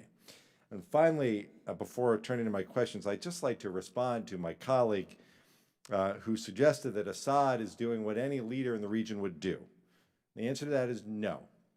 We must be horrified and furious about a butcher who drops barrel bombs on schools and hospitals, who uses chemical weapons against civilians, the slaughter of over 500,000 people shocks our conscience in Syria as it would and must shock our conscience in any other country in the region or in any place on this planet. Now, I have many concerns about the administration's lack of cohesive and coherent foreign policy in the region. I'm confused, to say the least, that the administration seems to be actively pursuing Middle East peace, bolstering our relations with Israel, acknowledging the reality that, yes, Jerusalem is indeed the capital of Israel, while at the same time seemingly leaving Israel to fend for itself by taking real kinetic action when it comes to the Iranian presence in Syria. The administration has been reluctant to confront Russia in a range of areas, but particularly for its enabling of Assad and its turning a blind eye to Iran and Hezbollah's actions in Syria. And just when it seems like the administration might actually take meaningful steps to sanction Russia for its actions in Syria, the president pulls back only after Ambassador Haley had made the announcement. And to put the blame on her for being confused about the policy decision only furthers the disjointed, mixed message foreign policy this administration has been sending to our allies from day one. I believe Ambassador Haley when she clearly stated, "I don't get confused." So I'd ask you, Ambassador Satterfield, as the president is talking tough on Iran with respect to the JCPOA, he doesn't appear to be acting tough on Iran in Syria. What's the strategy to actually counter Russia and Iran's very real and dangerous enabling of Assad, Iran's establishment of bases in Syria, and support for Hezbollah that threatens to seriously destabilize and threaten our allies and the region? And specifically, I'll try to make this as clear as possible, is the United States relying on Russia to influence Iran? Let's start with that question. First, let me affirm our efforts in support of all of the Americans who have been detained, held hostage, missing in Iran will continue. We take these concerns very seriously. We're in touch with all the families, including the Levinsons, and we'll do all that we can to deal with this very difficult and very painful issue. Thank you very much. With respect to Iran in Syria, we certainly identify the threat and the challenge, not just to Israel, but to the region as a whole. And we have identified those concerns not only in our exceptional dialogue with Israel and the Israeli security agency. Ambassador Satterfield, I apologize. I don't wish to be rude, but I just had a few questions. So the first one is, does the United States rely on Russia to influence Iran in the region? We have certainly made clear to Moscow that we see no reason, no logic in Moscow enabling, either by action or inaction, what Iran is doing in Syria or elsewhere in the region. We see it as a threat to Russia over time. And yes, if Russia is unwilling or unable to provide assurances that the Syrian regime or its associated forces like Hezbollah or other Iranian-backed proxy forces will cease violence in these areas, what's the next option for the United States policy in Syria? What do we do then? with respect to Russia, I'll defer to my colleague, but we have a variety of means at our disposal which are under constant and active consideration to try to bring about the kinds of mitigation of harm, mitigation of risk that we're all seeking in Syria. Those decisions lie in many cases with the president himself. Wes? I would only add, thank you for the question, sir. I think that's a critical issue. I would only add to that in addition to the humanitarian dimension and importance of the strikes, I think a secondary effect was to demonstrate for all parties, including the Russian Federation, the seriousness of the United States in this conflict. I would add that there are measures under consideration, including measures that stem from CATSA. Those are under ongoing consideration, and we will take additional steps against the Russian Federation as needed. Well, with all due respect, why should we believe that?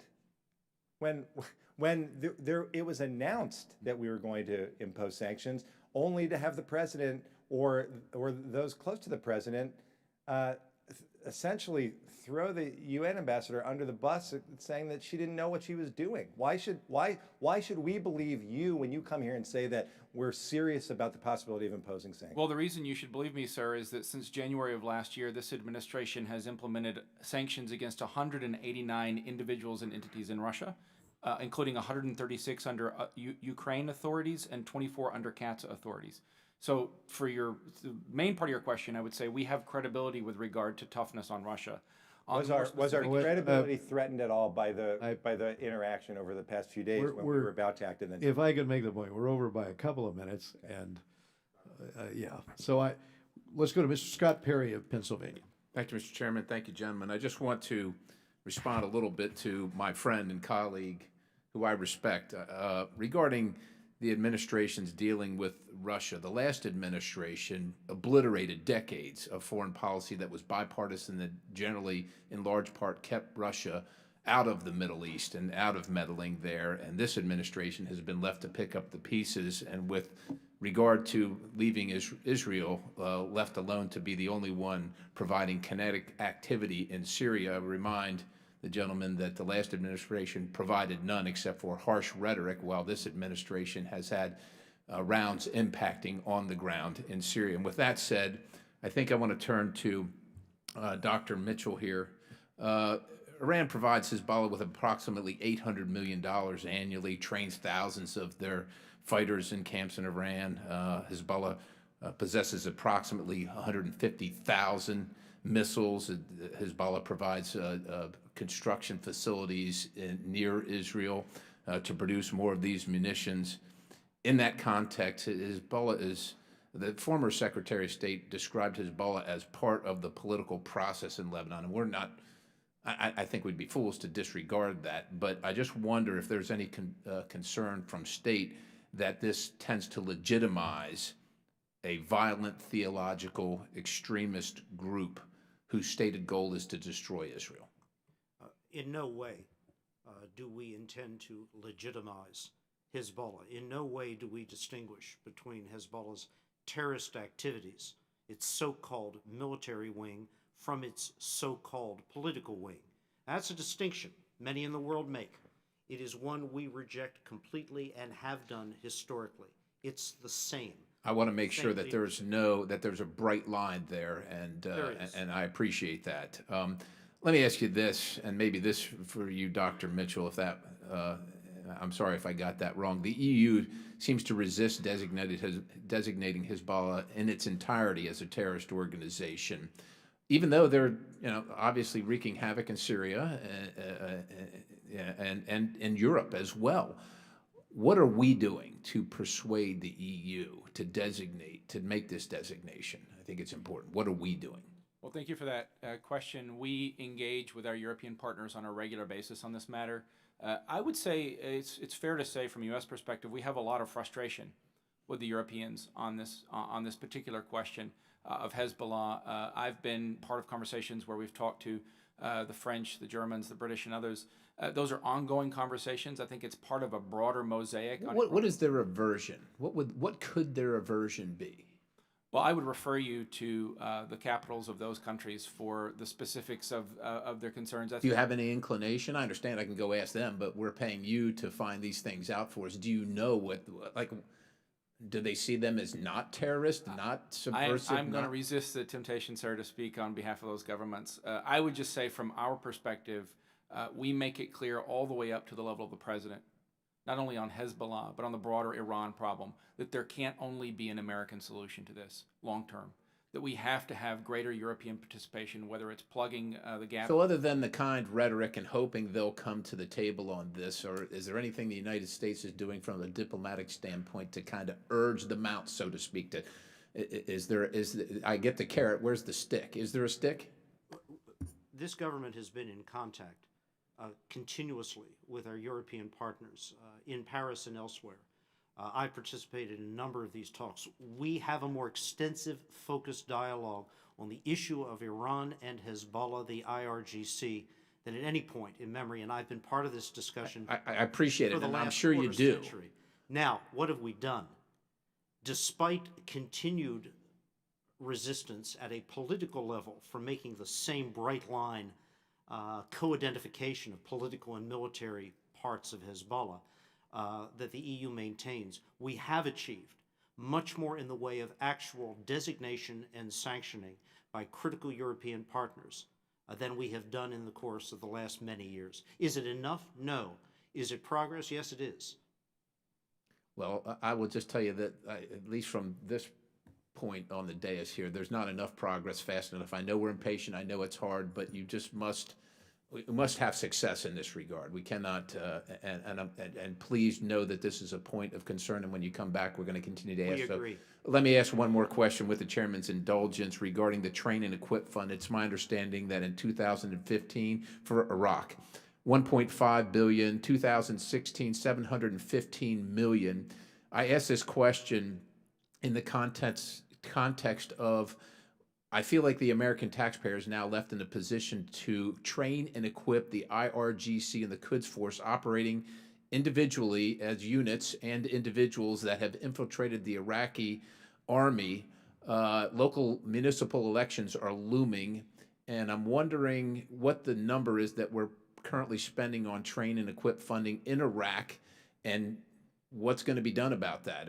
Or do you disagree that we're not training and equipping IRGC elements and individuals that are operating in uniform in Iraq? Congressman, I strongly disagree with the premise that our support for the Iraqi armed forces is support for the IRGC or the Shia PMF, the Popular Mobilization Forces, some of which are affiliated with Iran. We have supported a legitimate institution of the Iraqi state that has performed exceptionally well in the fight against ISIS and in the reclaiming and holding of Iraqi territory.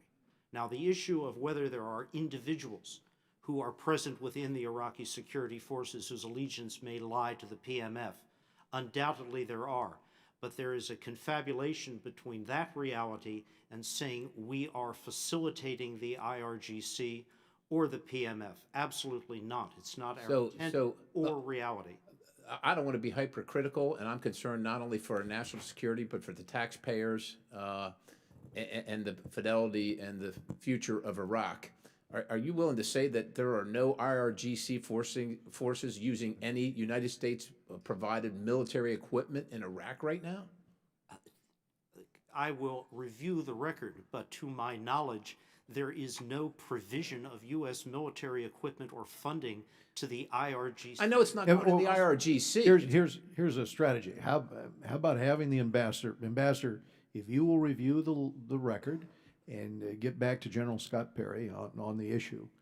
Thank you, sir. Happy to, Mr. Chairman. Thank you. Thank you, gentlemen. Thank you. Now we go to David Cicilline of Rhode Island. Thank you, Mr. Chairman. Like many of my colleagues, I am extremely concerned about the implications of Turkish incursions into Syria, particularly in Afrin. I requested a classified member-level briefing from your offices on the situation on February 6th. That was 10 weeks ago.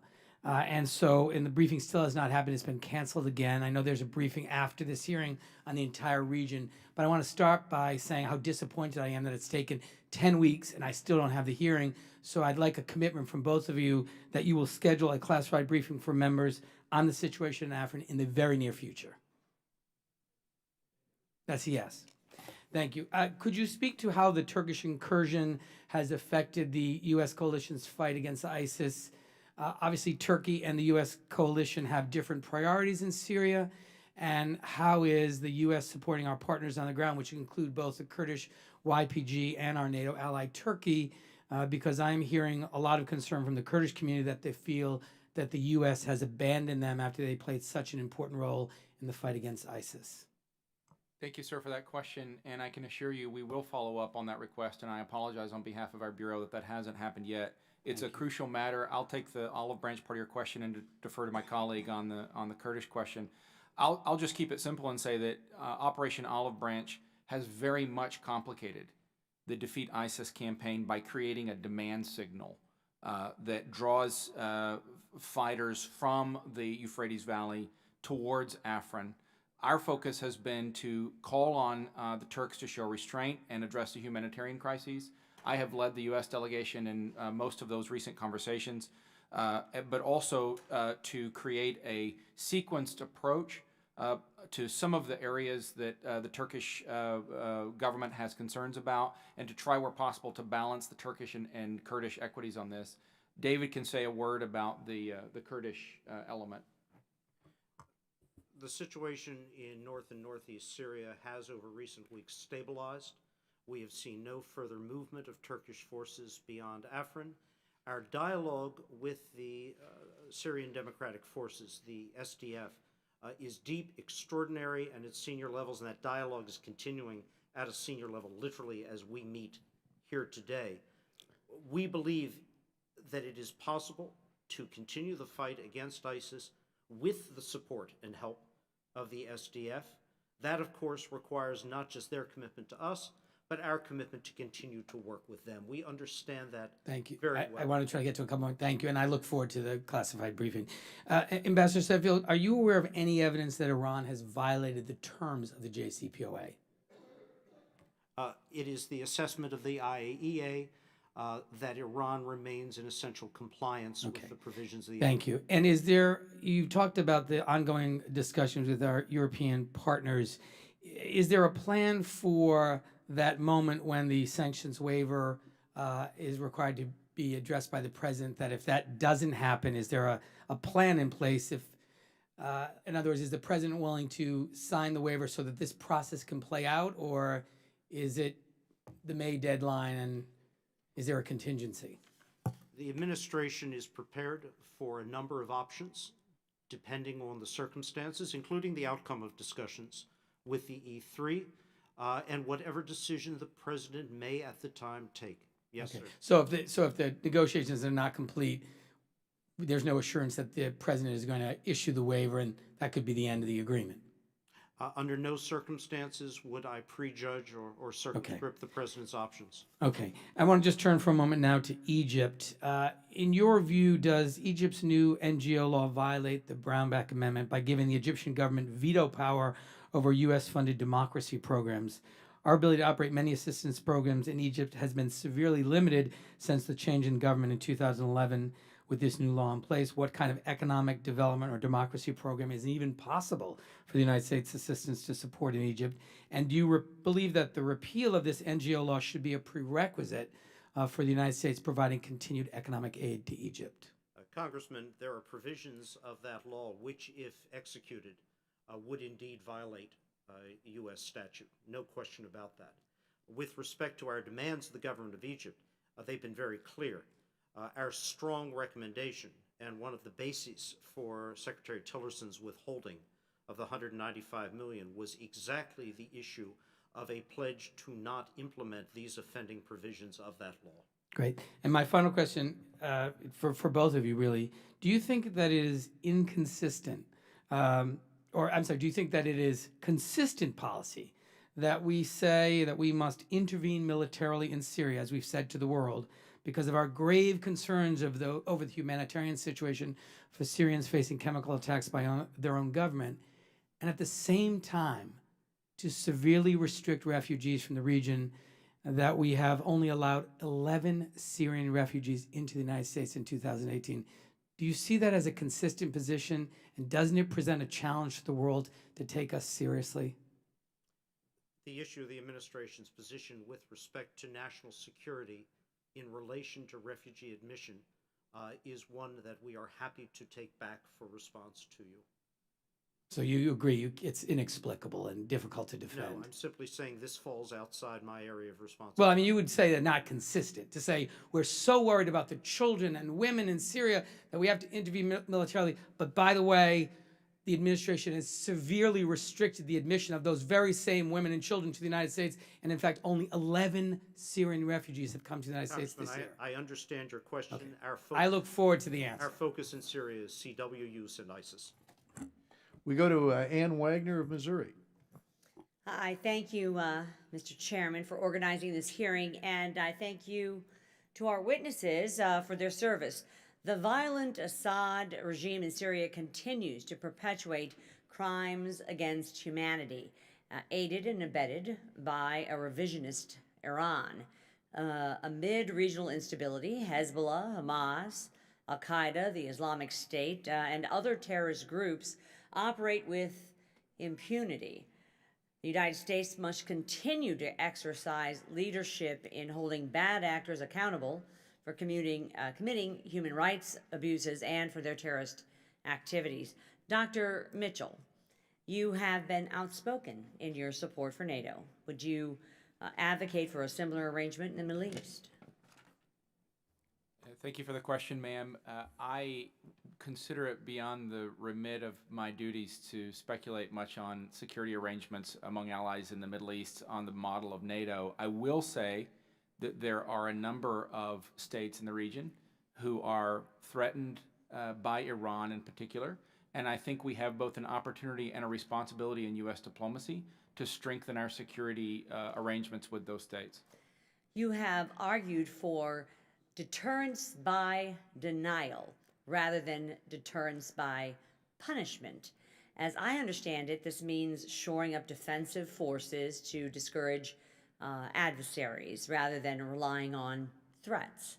I agree that we may need to tweak our strategic calculus. Bad actors like Syria and Iran have unquestionably undermined the United States' traditional modes of deterrence. Can you explain what deterrence by denial would look like in the Middle East? Ma'am, I am so flattered that you have read my past work. I will point out that this was written in a previous life before I was in this job, and was written with regard to the Baltic states specifically. I will say broadly from the position that I hold now that I think a strong American deterrence in many parts of the world is really the essential fabric of stability. I think strengthening that deterrence in Europe and in NATO and in northeastern Europe has a particular set of requirements at present. I think it's a very different situation in the Middle East, and I would defer to Ambassador Satterfield on the specifics of deterrence there. Ambassador. We are looking at what more can be done by individual states and in a collective sense by parties in the Middle East, including those parties who have considerable military resources and capabilities of their own. The President has made very clear that while we are shouldering the responsibility for the destruction of the remnants of the so-called Caliphate of ISIS, that in the period beyond, the maintenance of that destruction needs to fall squarely on the shoulders of those in the region. And we are exploring right now very actively whether and how a construct can be made, what we've termed in past years a regional security architecture that has a real ability to step in and take on responsibilities which we do not believe the U.S. should have to have indefinitely. Well, I appreciate that. And to that point, I know that Ambassador, the United States relies on regional partners to counter Iran's malign influence. Traditionally, the United States has worked closely with members of the Gulf Cooperation Council, or GCC. However, GCC member states Bahrain, Saudi Arabia, and the United Arab Emirates have cut ties with Qatar, which they maintain secretly supports Iran. The United States postponed a planned summit with Gulf leaders until September, I believe, of 2018. Do U.S. officials anticipate a resolution to the Qatar diplomatic crisis before the summit? Are we doing anything as the United States to try and deal with this rift? The President of the United States and every official in government has been focused on the issue of closing this rift since it occurred. The President has directly engaged with the heads of state and government of all of the countries involved on both sides of this divide. And his message has been exceedingly clear from the beginning, and it has been reiterated in his recent personal and phone contacts with that leadership, which is, it is high time this get resolved. We face a common challenge from Iran. We face a common challenge from other foes in the region and beyond. This rift serves their interests, not ours. It needs to be mended, and we hope very much that the states act on this. I thank the witnesses for their testimony, and yes, Dr. Mitchell, I do my homework. And I thank the chairman again for his timeliness of putting this hearing together. I thank the witnesses for their tremendous service, and I yield back. We go to Lois Frankel of Florida. Thank you, Mr. Chairman. Thank you to our witnesses for your service. And I know we all probably agree that the Syrian civil war has been one of the greatest humanitarian crises of our time.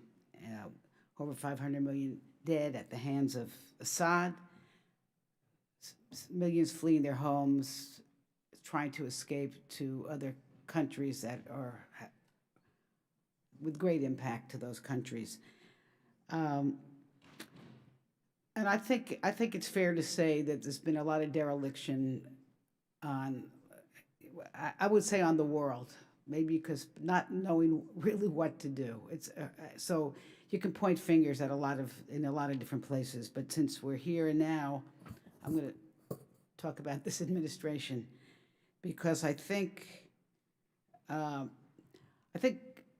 Mr. Trump has sort of a wackadoo behavior, how he goes about all these things.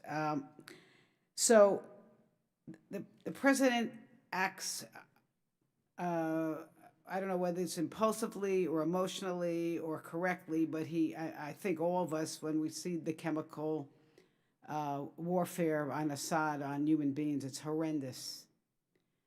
And so I'm not critical of the president feeling this is a horrendous action. But what I don't understand is this president only allowed 11 Syrian refugees into this country last year compared to 15,000 in 2016. So my question is, where is the humanity in that? Then he can't decide whether he's staying in Syria, out Syria. 1 week he's pulling out of Syria, and then the next week we have these airstrikes. So I think this inconsistency is not very helpful.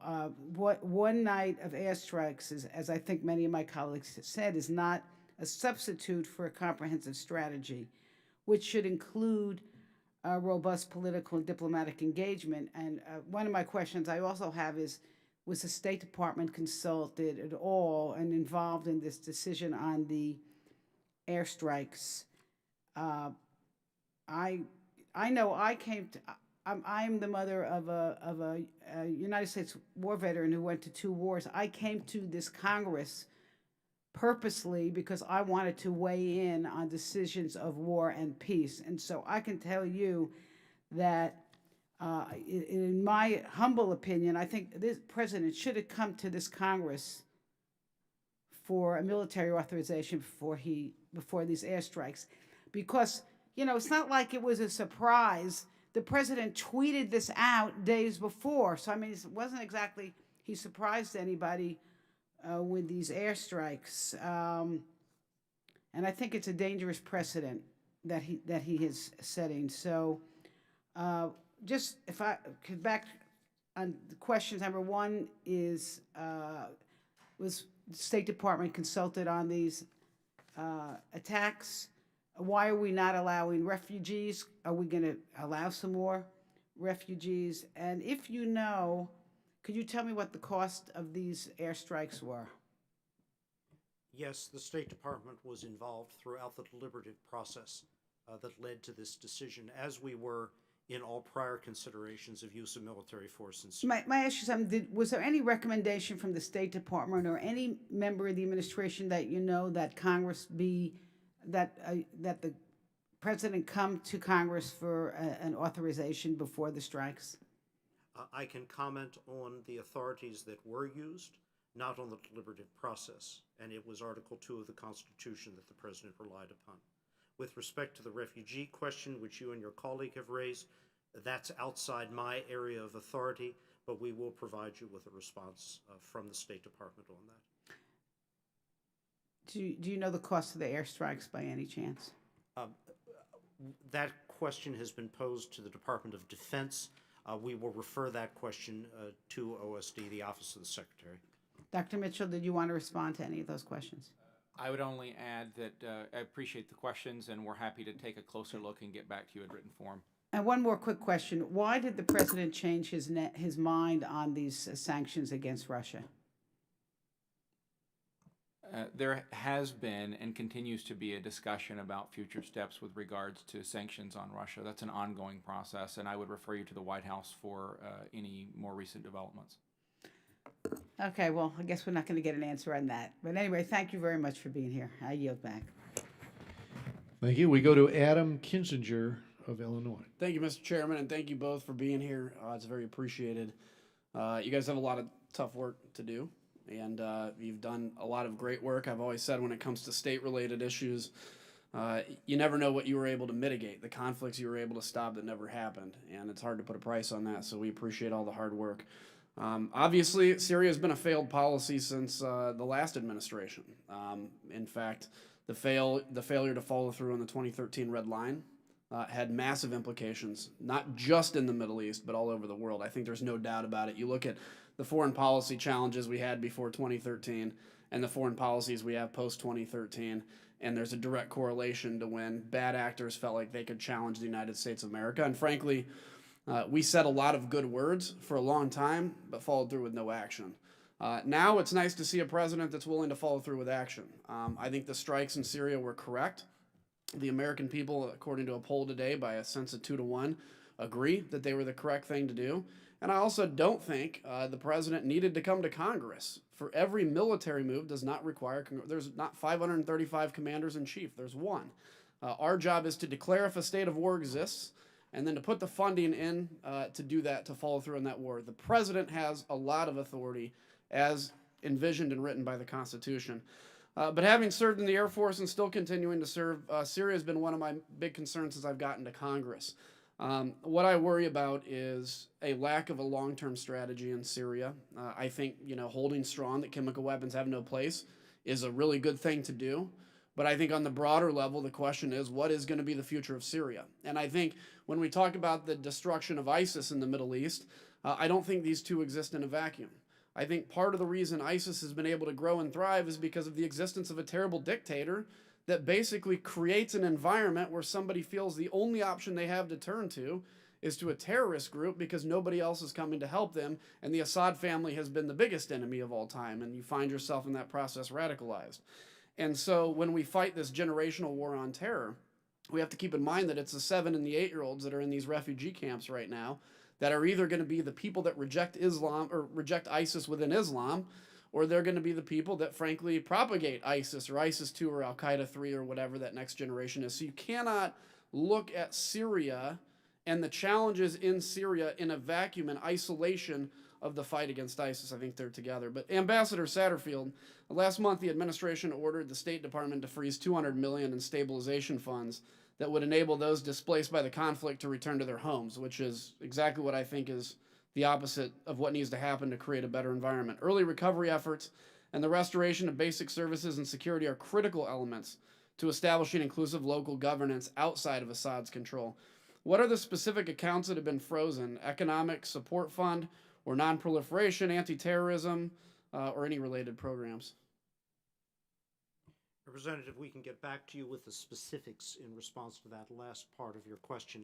What I'll say in general over the funding that was suspended, we are reviewing now carefully with the White House, within the government, how best to move forward with respect to expenditure of taxpayer monies in Syria. If you could get back to me with the first part, that'd be great. And what evidence have you seen of partner nations making assurances that no stabilization or reconstruction assistance will benefit the Assad regime? In September of last year at the United Nations, then Secretary Tillerson chaired a meeting of the so-called like-minded countries on Syria, a broad representative group of Arab and non-Arab countries, all of whom supported one fundamental principle: there should be no reconstruction assistance provided to the Assad regime or areas controlled by the Assad regime, minus significant progress on the UN-led Geneva political process. And that progress has not taken place. Right. And let me ask about Iraq specifically. I'm a veteran of that war. A lot of American blood, treasure, toil went into bringing a free Iraq. I believe, as President Obama said, we did leave behind a free and fair Iraq, and unfortunately we left them behind, and now we have the challenges we have as we're back there again. One of my concerns is we have an election in a few weeks in Iraq. Can you talk about what you've seen, either of you, in terms of Iranian influence and how to push back against that? Because as somebody that was part of, frankly, fighting Iranian influence in Iraq, it's extremely concerning. We can better address that question in another setting. Suffice it to say, we believe there is a vigorous and truly democratic political debate and process underway in Iraq, but the specifics of your question in another closed setting can be best addressed. Understood. Do you have anything to add, Dr. Mitchell, to any of that? No, unfortunately, I agree with much of what you've said, but most of what you've asked falls under Near East Bureau and not EUR. Okay, you get away with that one then. I appreciate it. Mr. Chairman, I yield back. Thank you all for being here. Thank you. Norma Torres of California. Thank you, Mr. Chairman. Ambassador, I too want to associate myself with some of the comments that my colleagues on this side have stated regarding that we need specific actions that you plan to take and specific outcomes that you expect to see, as in, regards to the forces in Syria. Would really hope that you can follow up. Like many of my colleagues, I'm very concerned. Iran is provoking Israel into conflict in Syria. Iran is intent on building a permanent presence inside Syria. It is shocking that the Trump administration has failed to articulate that strategy to deal with Iran's growing presence in Syria. While the most recent missile attacks on Syrian area where they have the chemical weapons has been applauded, by many. I'm very concerned at our lack of care for the children that have been injured. And I understand that you have stated already that it's not within your jurisdiction to deal with refugees. But I'm curious to know, as if you have given an opinion to that cause, since to date this year, it is my understanding that we've only received or allowed 11 Syrian refugees to this country. Ms. Torres, the best resolution to the suffering of the Syrian people, whether we're speaking about those who have been displaced internally and externally, or... I'm sorry, I'm talking about the injured children that need medical assistance and have been orphaned.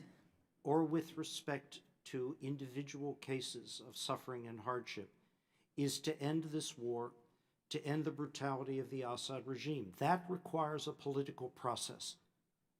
And while we may like to believe that the U.S. simply saying something or deploying U.S. soldiers will fix it, the issue is far more complex than that.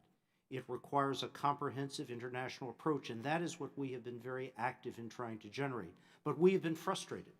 We've been frustrated by Russian efforts which have blocked every move to place Assad and his regime before their responsibilities. So what is our strategy every effort to deal move with them that? to Geneva. And we continue to engage. We continue to hope that through our engagement, through messages both positive and negative, Moscow recognizes it ought to be in their interest to move this forward. I know the images are extraordinarily painful. They are. We are trying to address them, but at the end, they're best addressed through changing the character of Syria itself, allowing these people to move forward with lives in peace, security, and stability. So what is our strategy as it relates to Russia? The White House, from day to day, from tweet to tweet, they seem to have a different opinion.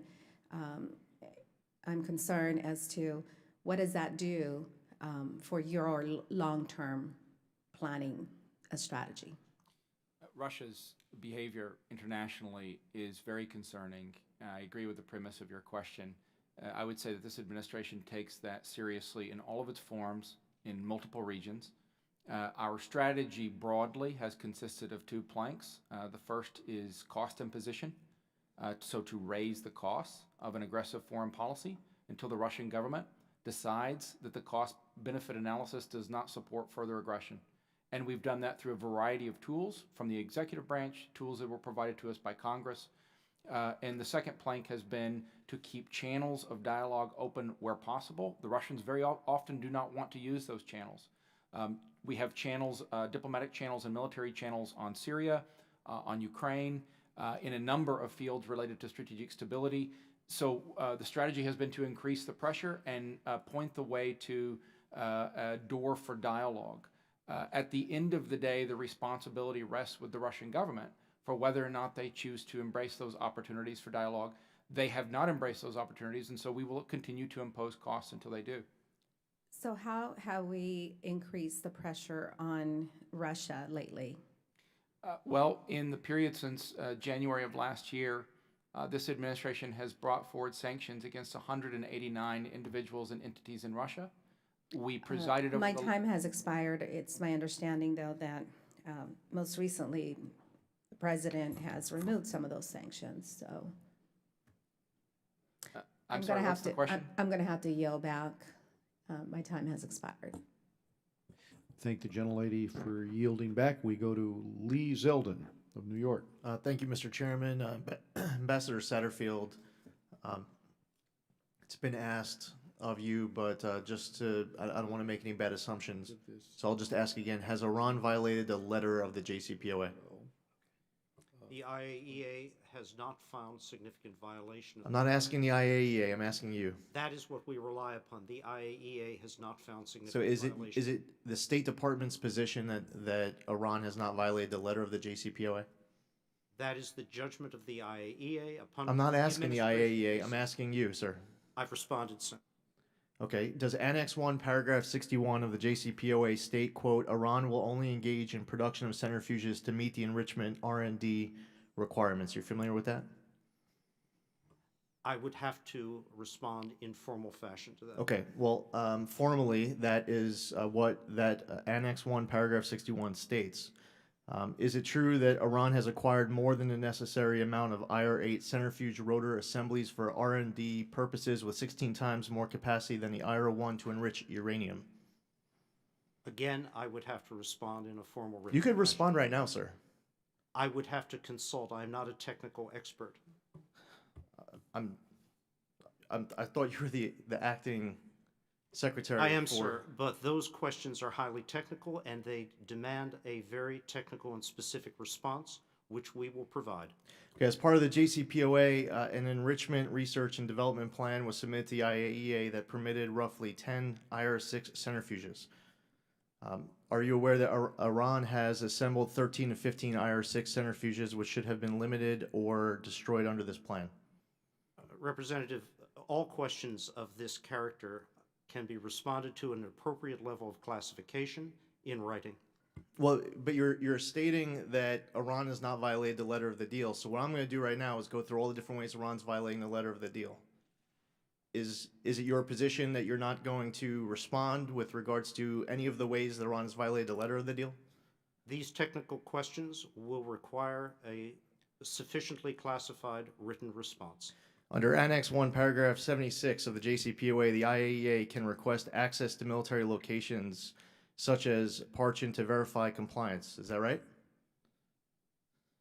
Representative, my response is the same to all questions of this character. It's a technical question. Is your position, you can't tell me whether or not the Jcpoa grants access to Iran's military sites for inspection for verification? It does, sir. It does state that. That is part of the Jcpoa. Correct. Okay. So that you're able to answer that. Now, has it not been crystal clear that it's Iran's position both before, during, and after the Jcpoa was finalized that they will not grant any access to their military sites? I will respond to that question in writing. You can't respond to that now. No, I cannot. Rouhani hasn't had a problem saying this over video.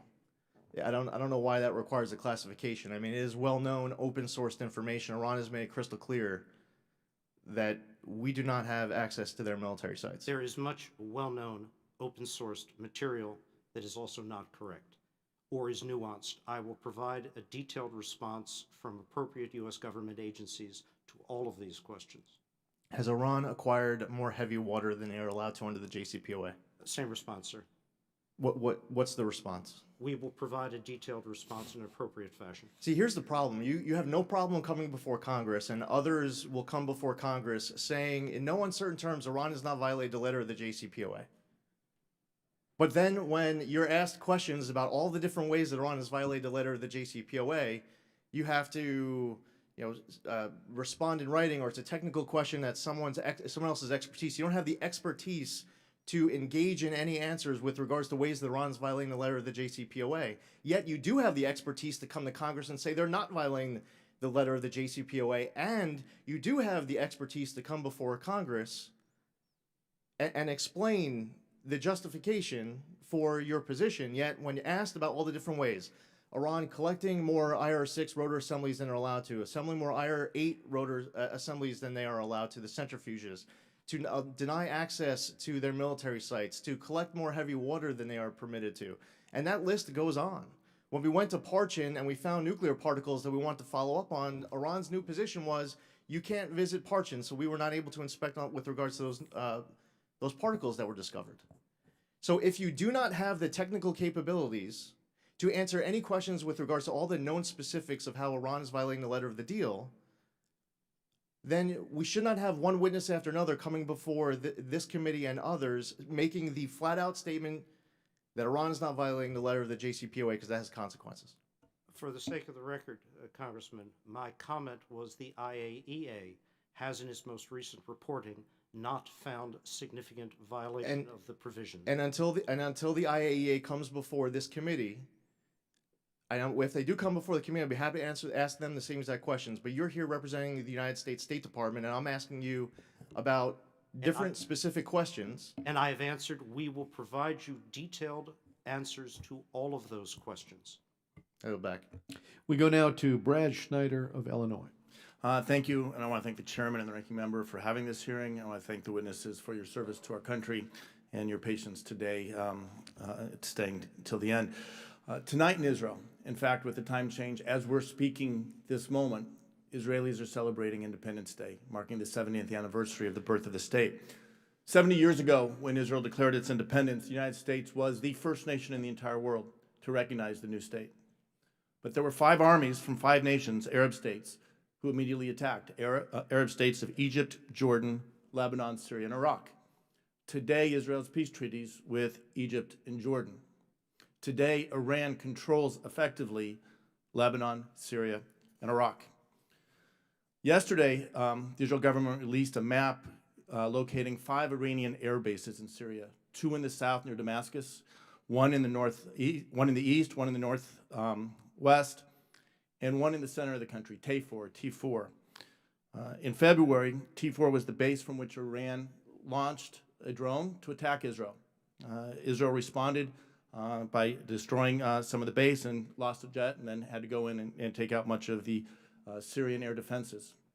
Over the past weekend, or April 8th rather, Israel again struck at T4, taking out Iranian weapons. And it was announced yesterday that they believe that Iran was installing advanced, sophisticated air defense systems. Some of my concern, just quoting a couple of article headlines, Business Insider yesterday noted that Israeli intelligence reportedly says Trump's Syria strike failed, didn't take out much of anything. That's a quote from the headline. Times of Israel on April 14th said Israel fears Trump may see job as done in Syria. Leave Israel alone to face Iran. So my question for you today, as we sit here, and I've asked this question of others every chance I get, what specifically is the United States strategy in ensuring that Iran does not get a permanent presence in Syria to threaten our allies, Israel and others? What are we doing? What more can we be doing? We certainly are concerned with the threat which Iran presents in Syria and through Syria, to Lebanon, to Israel, and to our other allies and partners in the region and beyond.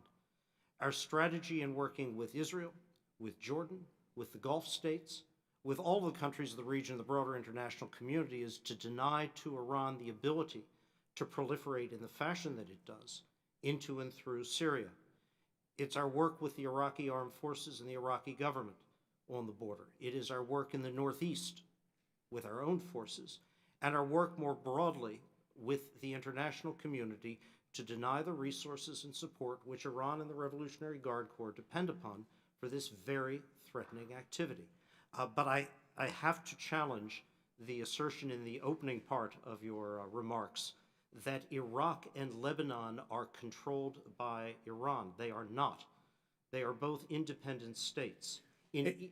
But it's hard to say that Lebanon is independent when it includes in its government Hezbollah. Hezbollah has 150,000 rockets, increasingly more accurate, increasingly more powerful, delivered by Iran. Iran is developing indigenous weapons manufacturing capability, not just in Lebanon, but in Syria.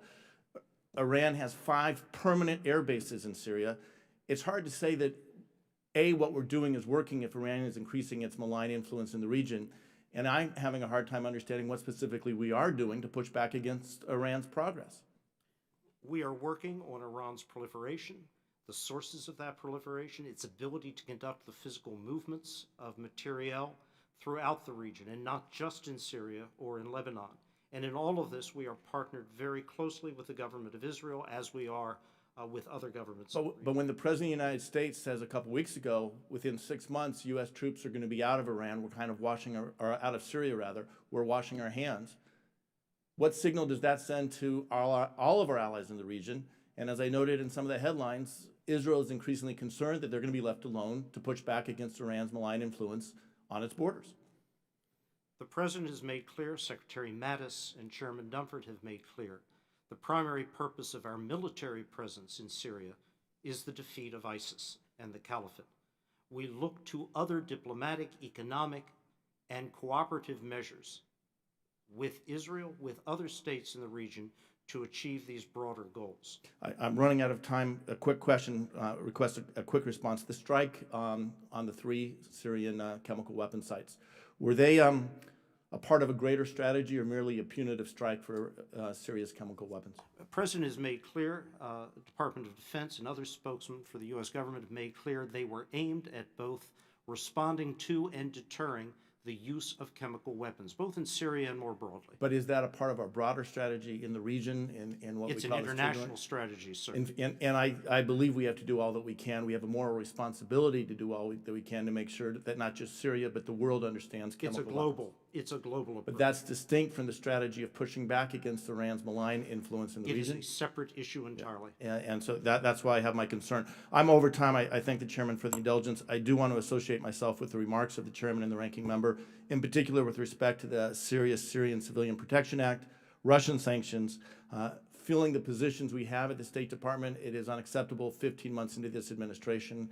how many open positions remain, and in particular the importance of a robust investment of resources, energy, and money, and focus into diplomacy and development. Without those two, our defense requirements only grow. Thank you very much. I yield back. Thank you, Mr. Schneider. We now go to John Curtis of Utah. Thank you, Mr. Chairman. My appreciation to these 2 witnesses for their endurance, for staff, and for yourself and ranking member. I have just a few brief questions. Thank you. There was an article in Reuters last week that Russia was supporting Assad through civilian aircraft. The House passed the Caesar bill, and which would impose sanctions for this type of action. So my question is, realizing the bill has not made it through the Senate, are sanctions being considered for this? And could you speak to the importance of getting this bill through the Senate and how helpful that would be to the administration?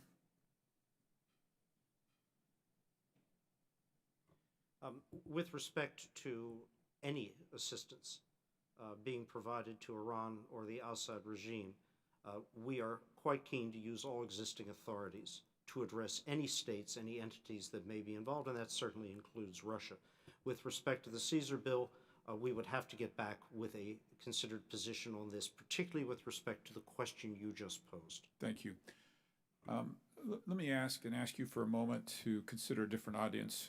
Consider my constituents back home who will hopefully be watching this and are struggling to understand war powers.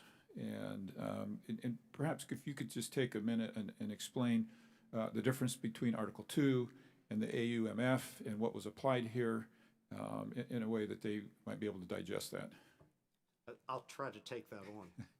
Volumes have been written on this topic over the course of the last 200 years.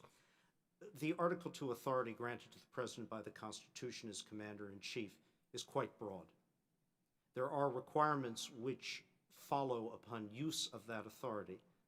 That is, the White House must report use of forces to the Congress within a specified time limit. But the authority itself is constitutional, and it is quite sweeping. An AUMF, and in the case of Syria, Iraq, we typically deal with 2 extant AUMFs, one from 2001, one from 2002, are focused on substance. They deal with certain specified entities or types, categories of threat. They are sometimes limited in time. These 2 were not, but they could be. So an AUMF is specific to purpose, often to the time they remain valid. The Article 2 authorities are not constrained by either of those 2 considerations. And by way of clarification, I just want to make clear the strikes were based on Article 2. Is that correct? That's correct, sir. Right. Help me and my constituents understand at what point we go past Article 2. We've talked about if this happens again, we'll be back with some type of, I don't want to say retaliation, but some type of action.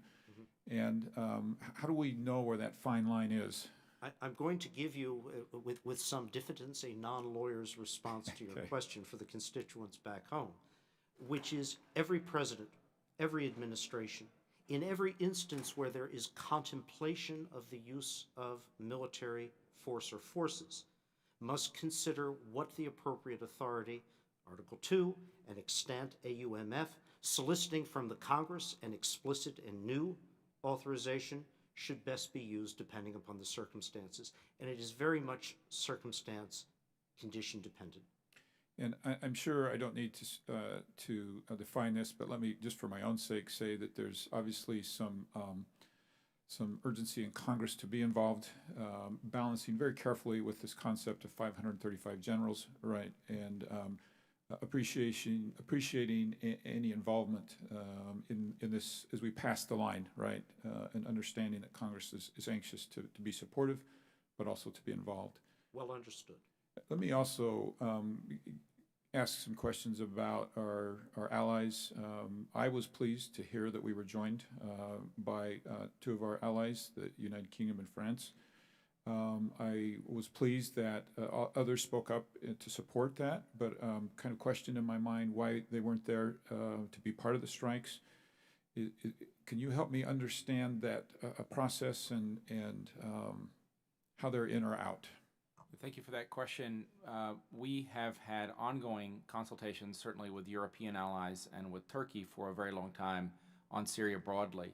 There were consultations in the lead up to the strikes, particularly with France and Britain. And the French and British, for geopolitical and historical reasons and reasons of national interest, chose to support us. There are certain constraints in the German system on legal constraints, political constraints on the ability to participate directly in a strike. I was in Berlin in the lead up to the strikes, and I know that there were a lot of consultations internally. The Germans came out in their own system with the highest level of and most fulsome level of support that they could provide. The Italians were supportive. Turkey was supportive. But I will just say that from our perspective at State Department, we were pleased with the level of engagement and material, not only support, but in the case of France and Great Britain, this was leadership in showing the way towards both the need for the strikes and in taking action and engaging with us when we worked through that. I apologize, I'm out of time. Thank you, Mr. Chairman, I yield. Thank you. We go now to Adriano Espiat from New York. Thank you, Mr. Chairman. I wanted to come in like Mariano Rivera and perhaps close the game, right? Yes, it remains an essential axiom of U.S. interest to have Iran not attain a nuclear weapon. And though the president continues to suggest terminating the Iran nuclear deal, it is necessary to maintain it and strengthen it so that we can prevent Iran from attaining nuclear weapons and so that we can further build upon diplomatic efforts to combat Iran's nuclear program and aggressive actions. Iran's malicious actions are not just confined to nuclear weapons. It supports the Houthi rebels in Yemen and poses a threat to the stability of that region. And the continuation of this war has led to one of the largest humanitarian crises in the world. The U.S. has continued to aid Saudi Arabia in this conflict, despite the heavy civilian casualties contributed by all sides in the conflict. I want to ask the first question is regarding the Jcpoa and the issues with the sunset provision. I know that the ballistic missile program and the human rights abuse issues are critical. But where do you see this agreement surviving past May of 2018, Ambassador? Where do you see the JCPOA? Do you see it surviving, or do you feel that the sunset provision is sort of like a line in the sand that will derail the entire agreement? The President has made very clear there are critical areas of the JCPOA and areas surrounding the JCPOA, missile and ballistic missile technology, that require addressal. We are working actively to succeed in that addressing of those defects. We hope very much that we achieve a success. But with respect to what happens on or around May 12th, that is a decision for the President, which will be shaped by what in fact is the outcome of the discussions underway now. And where do you see our allies? Do they feel confident that, in fact, perhaps tackling the ballistic issue and the human rights issue without having a concrete agreement on the sunset, is that enough for them? Are they with us all the way on this, or are they half-stepping us? We're midstream, sir, in our conversations with European allies about this, and the sense that I have from our engagements, at least with the European allies, is that there is a greater awareness of the extent of the Iranian challenge than there was in the past, and there is a greater political willingness in the UK, France, and Germany to take actions to address the shortcomings of JCPOA. Okay. On the second issue of Yemen, Ambassador, the Obama administration reduced the number of U.S. servicemen there helping the coalition due to the concerns that I stipulated earlier, the humanitarian crisis that this coalition and others have helped create. Has this assessment changed under the current administration? And if so, what is the justification for such change? The administration is quite concerned with different aspects of the Yemen crisis. First is humanitarian. This is an extraordinarily large humanitarian disaster, one of the greatest man-made disasters in modern history. And while the coalition campaign is not the exclusive cause or sustainer of that crisis, the Houthis themselves bear very significant responsibility. The fact is we're associated with the Saudi-led campaign, not with the Houthis. We have engaged at the highest levels of the government, including the President repeatedly, to impress upon the governments involved in this campaign, led by Saudi Arabia, that there must be every possible action taken, first, to maintain free and full access for humanitarian and commercial goods, including fuel, into Yemen. Secondly, that the campaign directed with the purpose of bringing the Houthis to the negotiating table is not, in our view, a campaign that can succeed. Saudi Arabia has legitimate self-defense needs and requirements, which do require military action. We work with them to help shape and support those actions in a way that mitigates or diminishes civilian casualties. But the campaign to force a political resolution is not one that we believe has a military calculus to it. It's political. It should lie in enabling the United Nations to move forward. We have the new representative of the United Nations for Yemen in Washington today, and we hope very much that his efforts can achieve success. And so why is the administration so far away from reaching the 45,000 person cap on refugees? If we have this issue of not just in Yemen, but across the region with so many refugees, why have we not carry our own load as some of the European countries have done? That is an issue which involves various departments of the U.S. government beyond the Department of State and broader security and policy concerns, Congressman. Thank you. Thank you, Ambassador. Thank you, Chairman. Thank you. And I want to remind committee members of the classified briefing we're holding on these issues immediately following the hearing and invite them to join us in the skiff. And with that, I want to thank the witnesses for appearing before our committee today. We very much appreciate your work on these critical issues, and we look forward to greater consultation between the committee and the department in the weeks ahead on these issues, and we stand adjourned.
Good, man. How you doing?